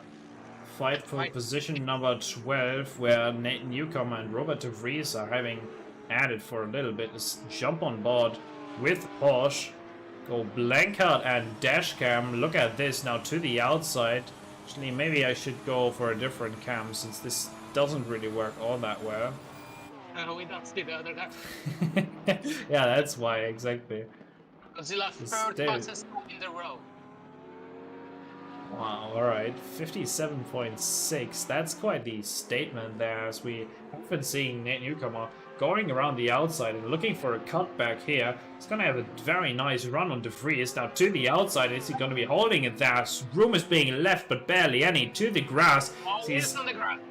Yeah, he's a little bit afraid there of making contact. Now onto the brakes. You see the Audi is clearly already cleared the car. He did the right thing there. He had the pace, he had the slipstream, he was already alongside, but he put his wheels on the grass. So in this situation, it's really better to back off. Yeah, exactly that. Looks like Donaldson might have lost the position in the background here to... I think he's fighting in there another chicane.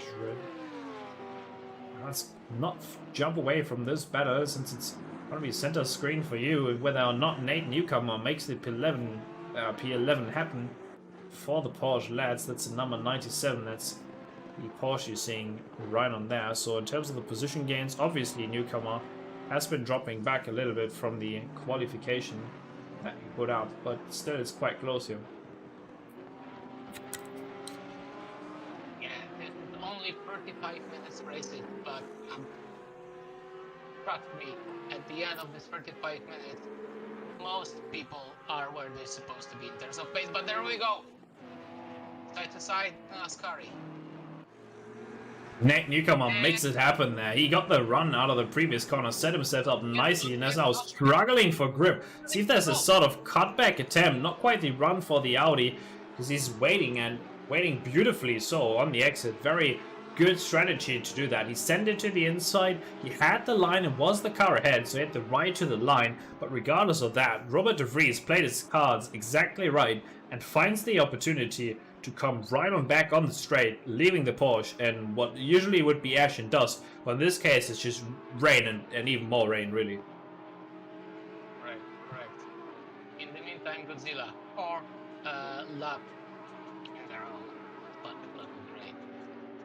That's what happens when you release Godzilla.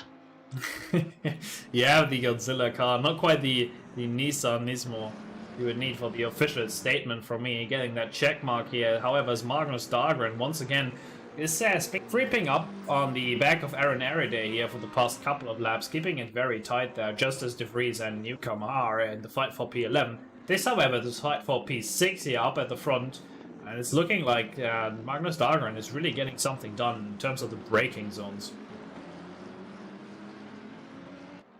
I'll try to stay clean, but now they have the experience of practice racing. They have the experience of the first race behind their belts, and I think in this race, as Godzilla proves to us, they can push even more. They know the track, they know the environments, they know how, where are their braking points, they know where is the better grip outside of the racing line, so they can push much more this race. Yeah, let me get this center screen for you, because now we have a three-way fight here. Casper Nielsen, that's the BMW, joining this three-way fight for P11. Once again, you can hardly even separate Nate Newcomer from the rear exile there of De Vries. That's the 925, the pink sort of Audi. That's being chased. In how they hit the braking marker and they on the straight half meter next to each other, and then on the braking half meter next to each other, but he's now losing control. He's going, oh, this contact! Little bit of contact there, definitely making known that he wanted to go for a move there. Not much space being left, as these drivers are starting to get a bit impatient with each other. Nate Newcomer and De Vries have been showing us an absolutely stunning fight here in this position, where what used to be P11, but now there's a pit stop by Jeff. Bit of an early one as well. Let's see if that one pays off compared to the last one. Pit window obviously is open this 35-minute race. Just a splash and dash, really. Just pick up the car. It's more of a stop and go penalty rather than a fully on pit stop that you usually see. in some of these leagues, more of a nuisance. The only thing they have to do is take 1 liter of fuel, and that's it. The pit stop is considered done. The pit stop, of course, is not needed at all in a 35 minutes race. The pit stop is purely to add more strategy options, more drama. Now, talking about strategy a little bit, the position number 35 car, that's Kevin Shepard, that's the Porsche that was just being overtaken there. In terms of the traffic, it's quite tight here, as we see here the number 89 car of Magnus Dahlgren being just right on the rear wing of the BMW. Here, Dahlgren fighting with Araday, very close, half second between them. Araday is himself is only half second behind the Norris, so there is basically a 3 fight, and there is sliding outside of Ascari. Look at that. Well, it's quite difficult to do so, considering how much splash water is being sent to the front wipers. They can barely get behind. Now, there's a breaking point somewhere, right? I think he got it. Is the phrase "spray and break" applied to him? A little bit. There's no way. He didn't quite get the position. The P90 got the P89 instead. It's Magnus Dahlgren, Ned McLaren, who just didn't quite get the exit that he would have had needed to get something done here. And Jonas Red, however, the Porsche Racing number 7.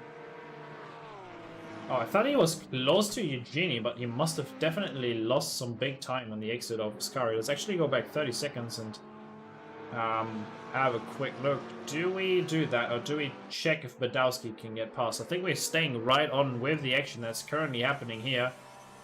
See what happens. Badowski is gonna be a big threat for Red. Badowski is usually seen much higher in the standing, so he wants to put himself up there in the standing. Look how much he can close up during the braking now to the inside. And he doesn't quite get the line right. Jonas Red will have a slightly compromised exit here, I feel, but not by enough. So they're about pulling away at the same pace here. I can see a little bit of damage in front of Badowski's car, so that might be the reason why he's staying behind. So it's gonna be a big challenge for him. He's probably a slightly faster driver, but he doesn't have the machinery to go for it. But it's gonna be super tight. Jonas Red already defensive into the second chicane as they are chasing each other into the Lesmos now to the inside, provoking a mistake which seems to happen. He does go wide, not really a lot of grip there. You don't want to be too far on the outside as the number 7 goes through the runoff, and now he has the inside. He's got himself prepared beautifully. Let's see if he can make it stick. Looks like Jonas Red will have to concede 15th position, where Badowski now moves up a place. I think he wanted the cutback. He wanted the cutback. He thought like maybe cutback, maybe slipstream, but no, Badowski just had a good exit as well. Yeah, significantly so. At the front, we are seeing a bit of a shift where Everyday and Dahlgren have now fought each other, found themselves a little bit further up, fighting for position 5 potentially. Same story goes. Don Jordan now is very much under attack by Alex Weech here. The RWB and number 29 BMW. The RWB BMW. That's a tongue twister. Try saying that 3 times in a row. I won't even attempt it. I'm just happy to see Vier doing so well in this race. I'm sure that's partially because I'm banned, and this time I'm not killing him. I think I took him off. I like that he's saying that time, like this time, like it's gonna happen the next time. It's like he can already prepare for that. It's absolutely off my radar. I mean, he's looking around. Maybe he should be on my radar because, like, maybe that's the reason why I was taking him off, because he wasn't. Yeah, that's a good. I really like that analogy actually. He was really unlucky with my mistakes personally, and that's why I'm sitting with you here. Yeah. So looking back at that, was there really much you could have done to prevent this? Where you caught in the middle? I obviously don't know your race like in person as you do. I just got some info from Charger, that my mic might be a little bit low. I'm not sure if you can do anything about this. Yeah, I can do something about that, certainly. Thought I had the mic checked on right, but let me check that again. Okay, let's do a quick one. That's cool. Just do this in the background. We can see battles here. Yeah. Go ahead and do that. Martin Schaefer here. Bit of in the middle here, 4 seconds away from any sort of fight, but definitely in the middle of the GT4s around him. Radek Schiller is the car ahead. Now Mad Allen is almost being sent there from the back. Oh, whoa, whoa. I think that might have been Terry Agores. How was it? Well, that Terry Agores is fine. That's the GT4 AMG in the background there. Has been causing some trouble. Let me find out who that is. That is Seb Terenkovic, unfortunately finding himself in a bit of a pickle where you missed the braking point for T1 and has been kind of sent it on the cars ahead. Nate Newcomer went away unscathed though, sitting in 9th place at the moment. Stop and go 30 though for Alex Weech. Ooh, that's a rough one. Just when I said I was so happy seeing him doing well. I'm sorry, Alex. Yeah, that's the commentator's curse. Is he's actually retiring from the race at that point in time. Super unfortunate finish there as we are jumping to the middle of the action here. It's a bit of a multi-class moment. Yeah, that's the second part of the race when most of people will be pitting, and the GT3s will be catching up GT4s, and GT4s will have cold tires because they just pitted. And the GT3s will have slightly cold tires because they just pitted. And it's gonna be absolutely beautiful mess. That's what we're seeing right now. Big one and that. Look at this train of about 4 cars, each of them about second off each other. So well within striking range, if at that, where Terry Agores is at the Mad Panda Motorsport leading this train here, about to head into the pit lane to see if he spots the braking point. That looks like the car is slowed down in time. Beautiful stuff that is. Got to get that right, obviously, not to get yourself in trouble with the stewards. They don't like to see that at all. Now it's going to be an easy overtake for Jonas Red here, who has the very much damaged car of Xavier Eugenie ahead of him. See if there's anything happening before they both are about to head into the pit lane, I would assume. Just 9 minutes left in the pit window. So far, so much action. It's been going quite well. Yes, but don't say this is gonna be easy overtake. Don't underestimate Eugenie. And I can tell you firsthand, no overtake is easy overtake for Red. All right, okay. I see how it is. In these conditions, I'm joking, of course. That's the banter between teammates. I like that. So to the inside he goes. He's been giving quite a bit of room now to the outside as they're almost coming to a full stop. He wants to give back the position there, perhaps. Some things are happening, but I'm not quite sure what that is. It's definitely a little bit of a stop. They're basically coming to a halt. There's a 3-deck getting stop and go. Oh no! Simon! Stage 1. Super unfortunate for him, that's for sure. But it's gonna be more interesting because Porsche was doing so well both this race and the previous race. So you know, we're gonna get too strong. The championship will get boring. Right, exactly. So, it's 50 minutes left in the race. Let's quickly do a rundown of what has been happening after a very strong start this time around. RWB Godzilla once again cutting chicanes as I talk about him. It's perfect timing. I'm pretty sure he hasn't done that at all in the past 10 laps that he's been driving, and now just a second there, like look on in his fingers. Take out the stick. Whack his hand a little bit. Don't do that. Alright, he's been setting the fastest laps by far. He's about 3/10 quicker than any other car at the moment. It's the only car that can really match the pace. Crawford Brown right now in 3rd position. And the fastest lap definitely going over to the hands of RWB Godzilla, who has been leading for the last 10 laps. And on James Lacey is the one trying to provoke any sort of errors, any sort of little mistakes. Crawford Brown currently in third position in that 39 Audi, where Martin Schaefer finds himself in a bit of a loop, really. 6 seconds to the car ahead, 4 out back. Don't want to make a big mistake. Magnus Dahlgren lost a little bit of time due to traffic this time round. I think he might have actually lost the position there to Airy Days. Let's go back 30 seconds and have a quick watch what happened to Magnus Dahlgren. Let's hope we got that figured out in time. So here he's still ahead, jumping the first curb and then on the second as well. Very easy to get yourself some wheel spin there. Doesn't look like that's the problem this time around. Now on the brakes, can't miss the braking spot because the outside doesn't have a lot of grip here as he's sending the car into a slide and out into the kitty litter there for just a second. And that's about the 2 seconds of a gap he had to the BMW behind him, gone in just a blink of an eye. Yeah, it's from where we're sitting, it looks like a big mistake. From where he's sitting, that's like nothing. He did probably everything almost the same as every other lap. And he was going very well on fourth position. Yeah. I think it was actually fifth position that he lost to Ariday, but obviously things aren't quite in the clear yet, considering that pit stops still have to be served. Quick checkup here with Jeff, who went for the undercut strategy. That didn't work out for him too well last race, so now he's looking to put something on top of that.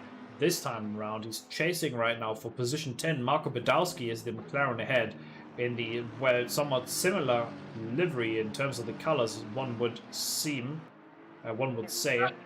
Jump into the pits either right now or next lap, and he's gonna meet, oh my god, he's fighting for position now, but at the end of this straight, they might actually meet people coming out of the pits.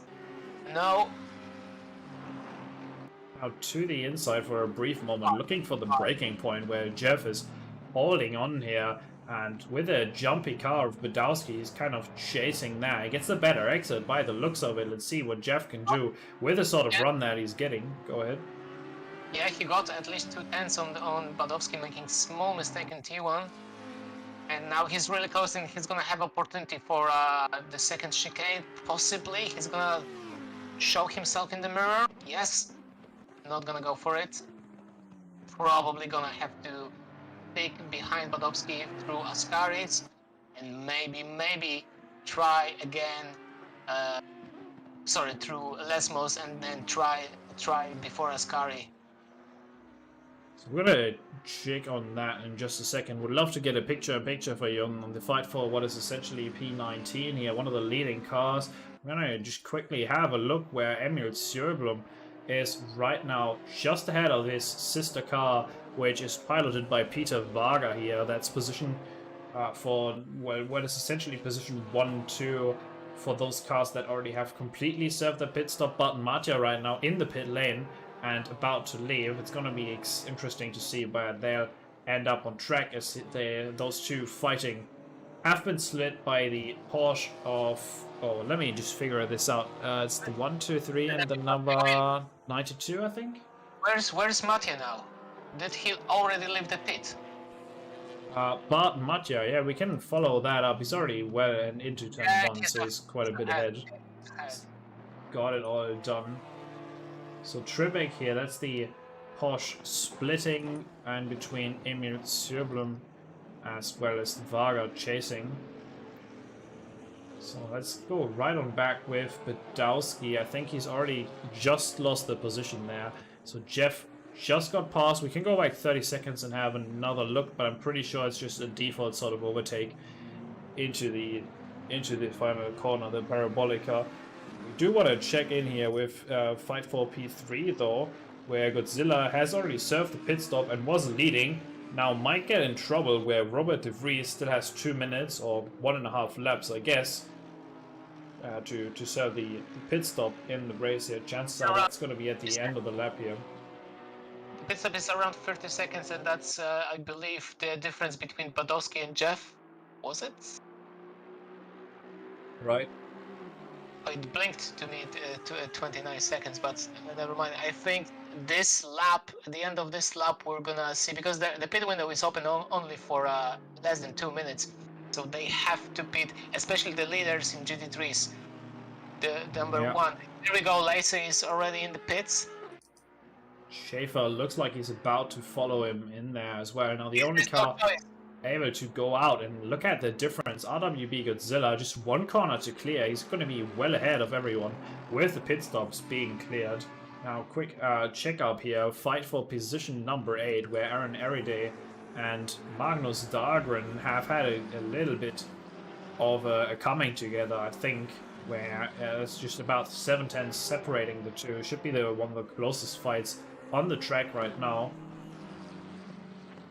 These two leading GT3s coming past the line in just a second. It's going to be quite close to Schaefer and De Vries where they're going to be ending up. So let's quickly bring up the track map for you lads to see here, as well as the final cars are heading into the pit lane. So the 996 blinking red, and what we're chasing is a 925 there, now being released from the pits, dropping back a couple of positions, and look how closely clustered this field here is right up as they go into T1.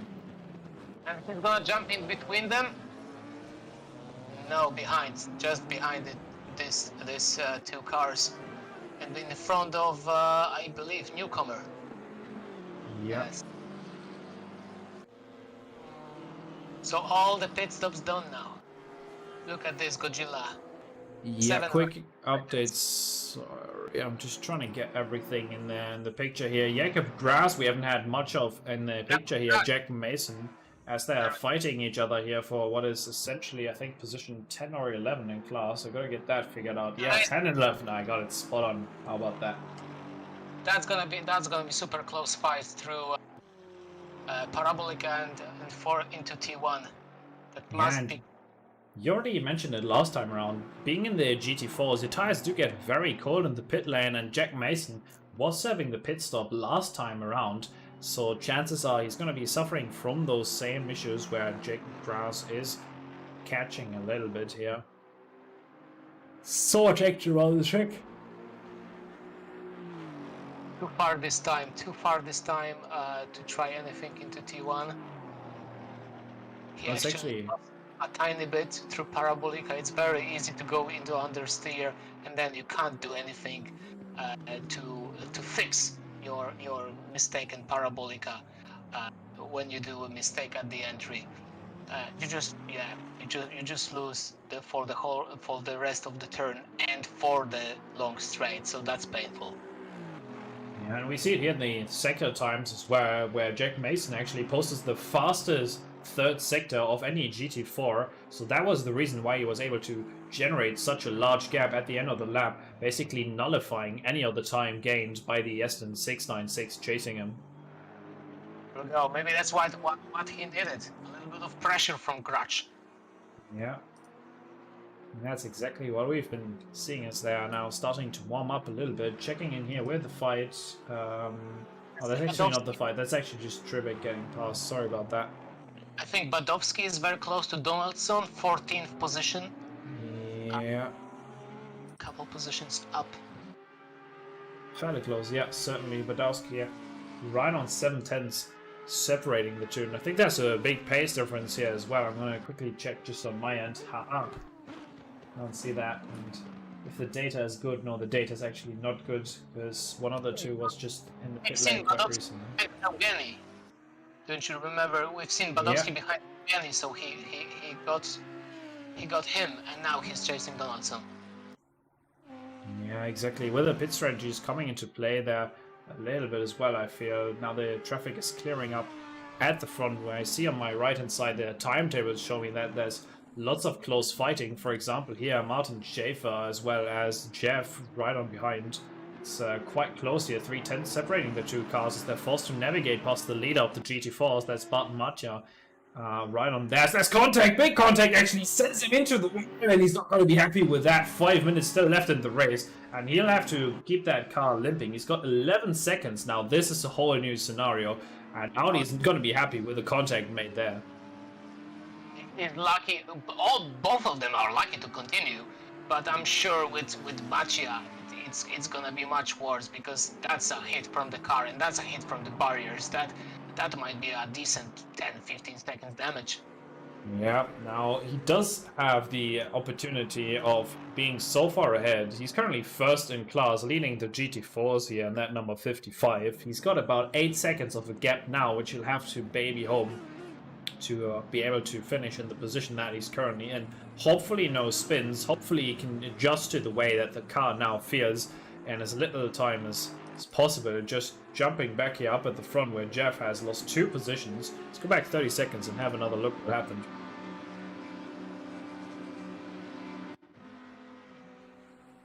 You want to take this just briefly while I'm preparing? Going into P1.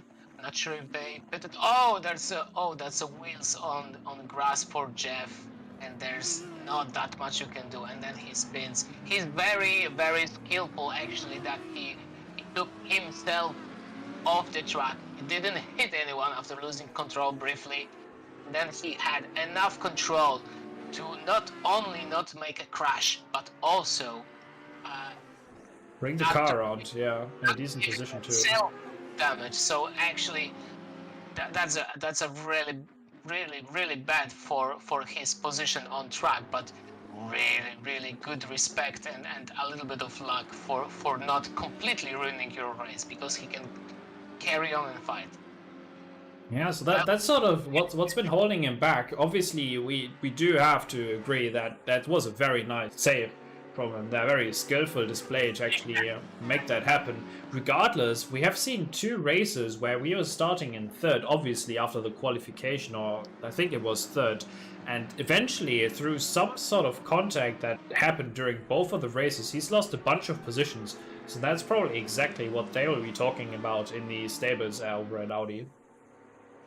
Well, it's really hard. You look, his mistake was literally at 5 centimeters wheels on the grass. You can't call anything against him. But look at this. Look at this. Oh, looks like Dagon absolutely outbroke himself. He probably have to concede the position here. Let's see what happens in between. Oh, he's actually being sent around. Dagon will probably continue in 5th place as Aaron Ariday gets hit in the rear wing and spun around. Spun around. Not sure what happened on the chicane. Not sure if there's gonna be position given back, or if there has to be position given back, and I haven't seen it on the right angle. But there's another battle here and another shoot over.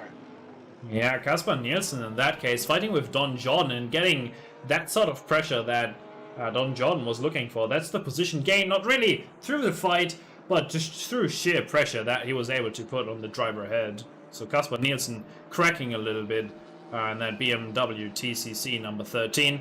Regardless of that, it was very respectful driving from both of them. It was. You have to go really slow if you overshoot the chicane.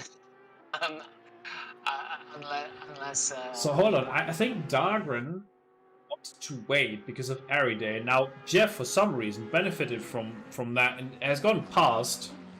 Yes, you're right. Basically now 5th, so... Something.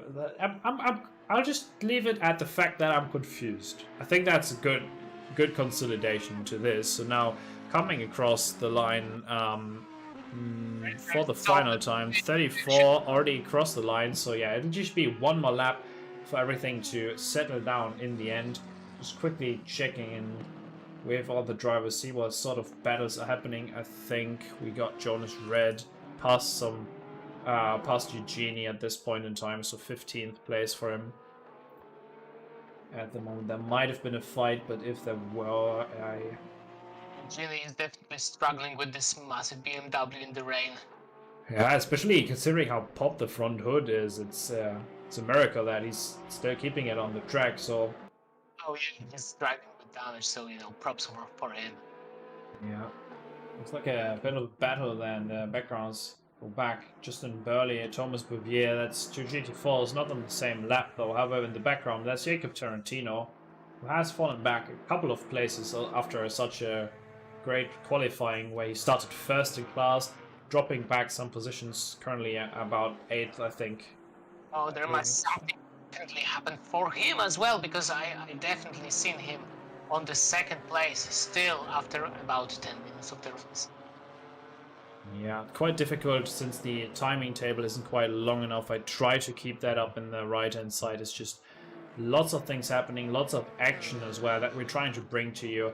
And most importantly, trying to see what's happening around the track where RWB Godzilla bringing home not only a second place in the first race, but now a race win as well. That's the number 34, making the Constructors proud as they can be. It's going to be the checkered flag for him. He's going to be crossing the line in just a second and taking that as first this time around. There it is, checkered flag for RWB Godzilla. That's the first place. Well driven, well managed as well. Second place going right now. Let's actually change the camera here. James Lacey getting second position, very respectable. Crawford Brown, very good that he got it back there. Started, I think, 7th place. Martin Schaefer now coming across the line, taking the checkered flag. That's P4 for him, where Jeff seemingly got it done. Let's see what the stewards are gonna think in the end. It's gonna be P5 at the checkered flag. Magnus Dahlgren 6th, where Aaron Ariday now coming across the line as 7th on the grid, where Terry Agoris in that race. Matt Panda Motorsport bringing home 8th, where Nathan Newcomer follows him quite closely, bringing home a 9th position finish for the Porsche lads as well. Now Don Jordan, that's going to be your top 10 in the second race. Now quick follow up here with the GT4s, where we already have had the finish of race winner 2 times. P1 Bart Martia brings home the first place here. Emil Sjöbom is going to be second in the GT4 class, where Peter Varga is third. That's your podium for the GT4s. Gilbert Wood, Craig Gilbert Wood, that is finishing in 4th in front of Matt Allen, the McLaren Not So Junior team, number 4. Nice performance there. That's actually Seb Turenkowicz. We now have center screen going around the Aston of, I don't think I can get that in time either way. It's a P6 for him, where Thomas Bouvier is right now fighting actually with Tarantino in the final corner, and see if he can make it stop across the finish line. It's going to be actually an absolute runner to the finish line. Let's go to the LA cam, and it looks like Tarantino got it done on the final turn. He snacks it out of his hands and gives him a little lesson to be learned to fight until the very end of the race. Tarantino snagging a position from Thomas Bouvier there. Giving a little after fight tap there. Good races all around, and well done. Well, that's a fantastic result for Mercedes, especially the second race. They have P1 in GT3, P1 in GT4s. I don't know what else you could wait for in your bonus round. There is in the points in the standings for P1, you have a big premium for being P1. And on top of that, you have a bonus points. Yeah, the double bonus points that is. So that is almost a wrap here. That's all the racing done, that's for sure. Maybe we're going to get some interviews in here. It's going to be the Constructors Championship race number 5 for you tonight. If you are out there and watching, make sure you do drop the thumbs up. Let us know if you enjoyed the stream. We're hoping to see you on the Discord as well. If you're just dropping in and watching, aren't driving yet in this fantastic community. And once again, it's awesome to get these races out to you. I'm Nicholas Kraus, and joining me in the broadcast booth here tonight, as the beautiful exception that it has been, a one-off affair, Damien Wilk.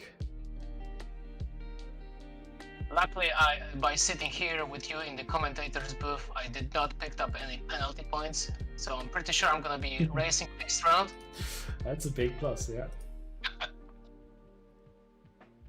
Yeah, but next round is the last 2 races of the championship, and this is, listen to that, this is the last 2 races, which are bonus points, bonus round, so double points for McLaren. And I can tell you easily, McLaren is the number 1. Before this round, at least, McLaren was top contender to taking it away from Porsche, because McLaren was less than 900 points away from Porsche, and with the bonus round they should gain about 1,000 points. So if they did good enough today, they're gonna be super close. Mercedes did amazing today, so they're gonna be super close. BMW is already super close. So there's gonna be 4 teams in the last 2 races, both of which middle of the night and super cold track on Spa. There's gonna be 4 teams waiting, fighting for the championship win. Yeah, and with that, I think there's no better way to wrap things off than this. It's super great to get this out to you, and it's super close. You already mentioned that the fight for the championship is far from over. We hope to see you either on Saturday for the Endurance Series, or perhaps we're going to be seeing you once again next Tuesday out here on track. This has been RWB Constructors Championship number 5 at Monza for you. It's been Nicholas Kraus as well as Damien Wilk bringing this to you, brought to you by RST's Sim Tools. Have a wonderful evening, and we'll see you around. Good night, racer.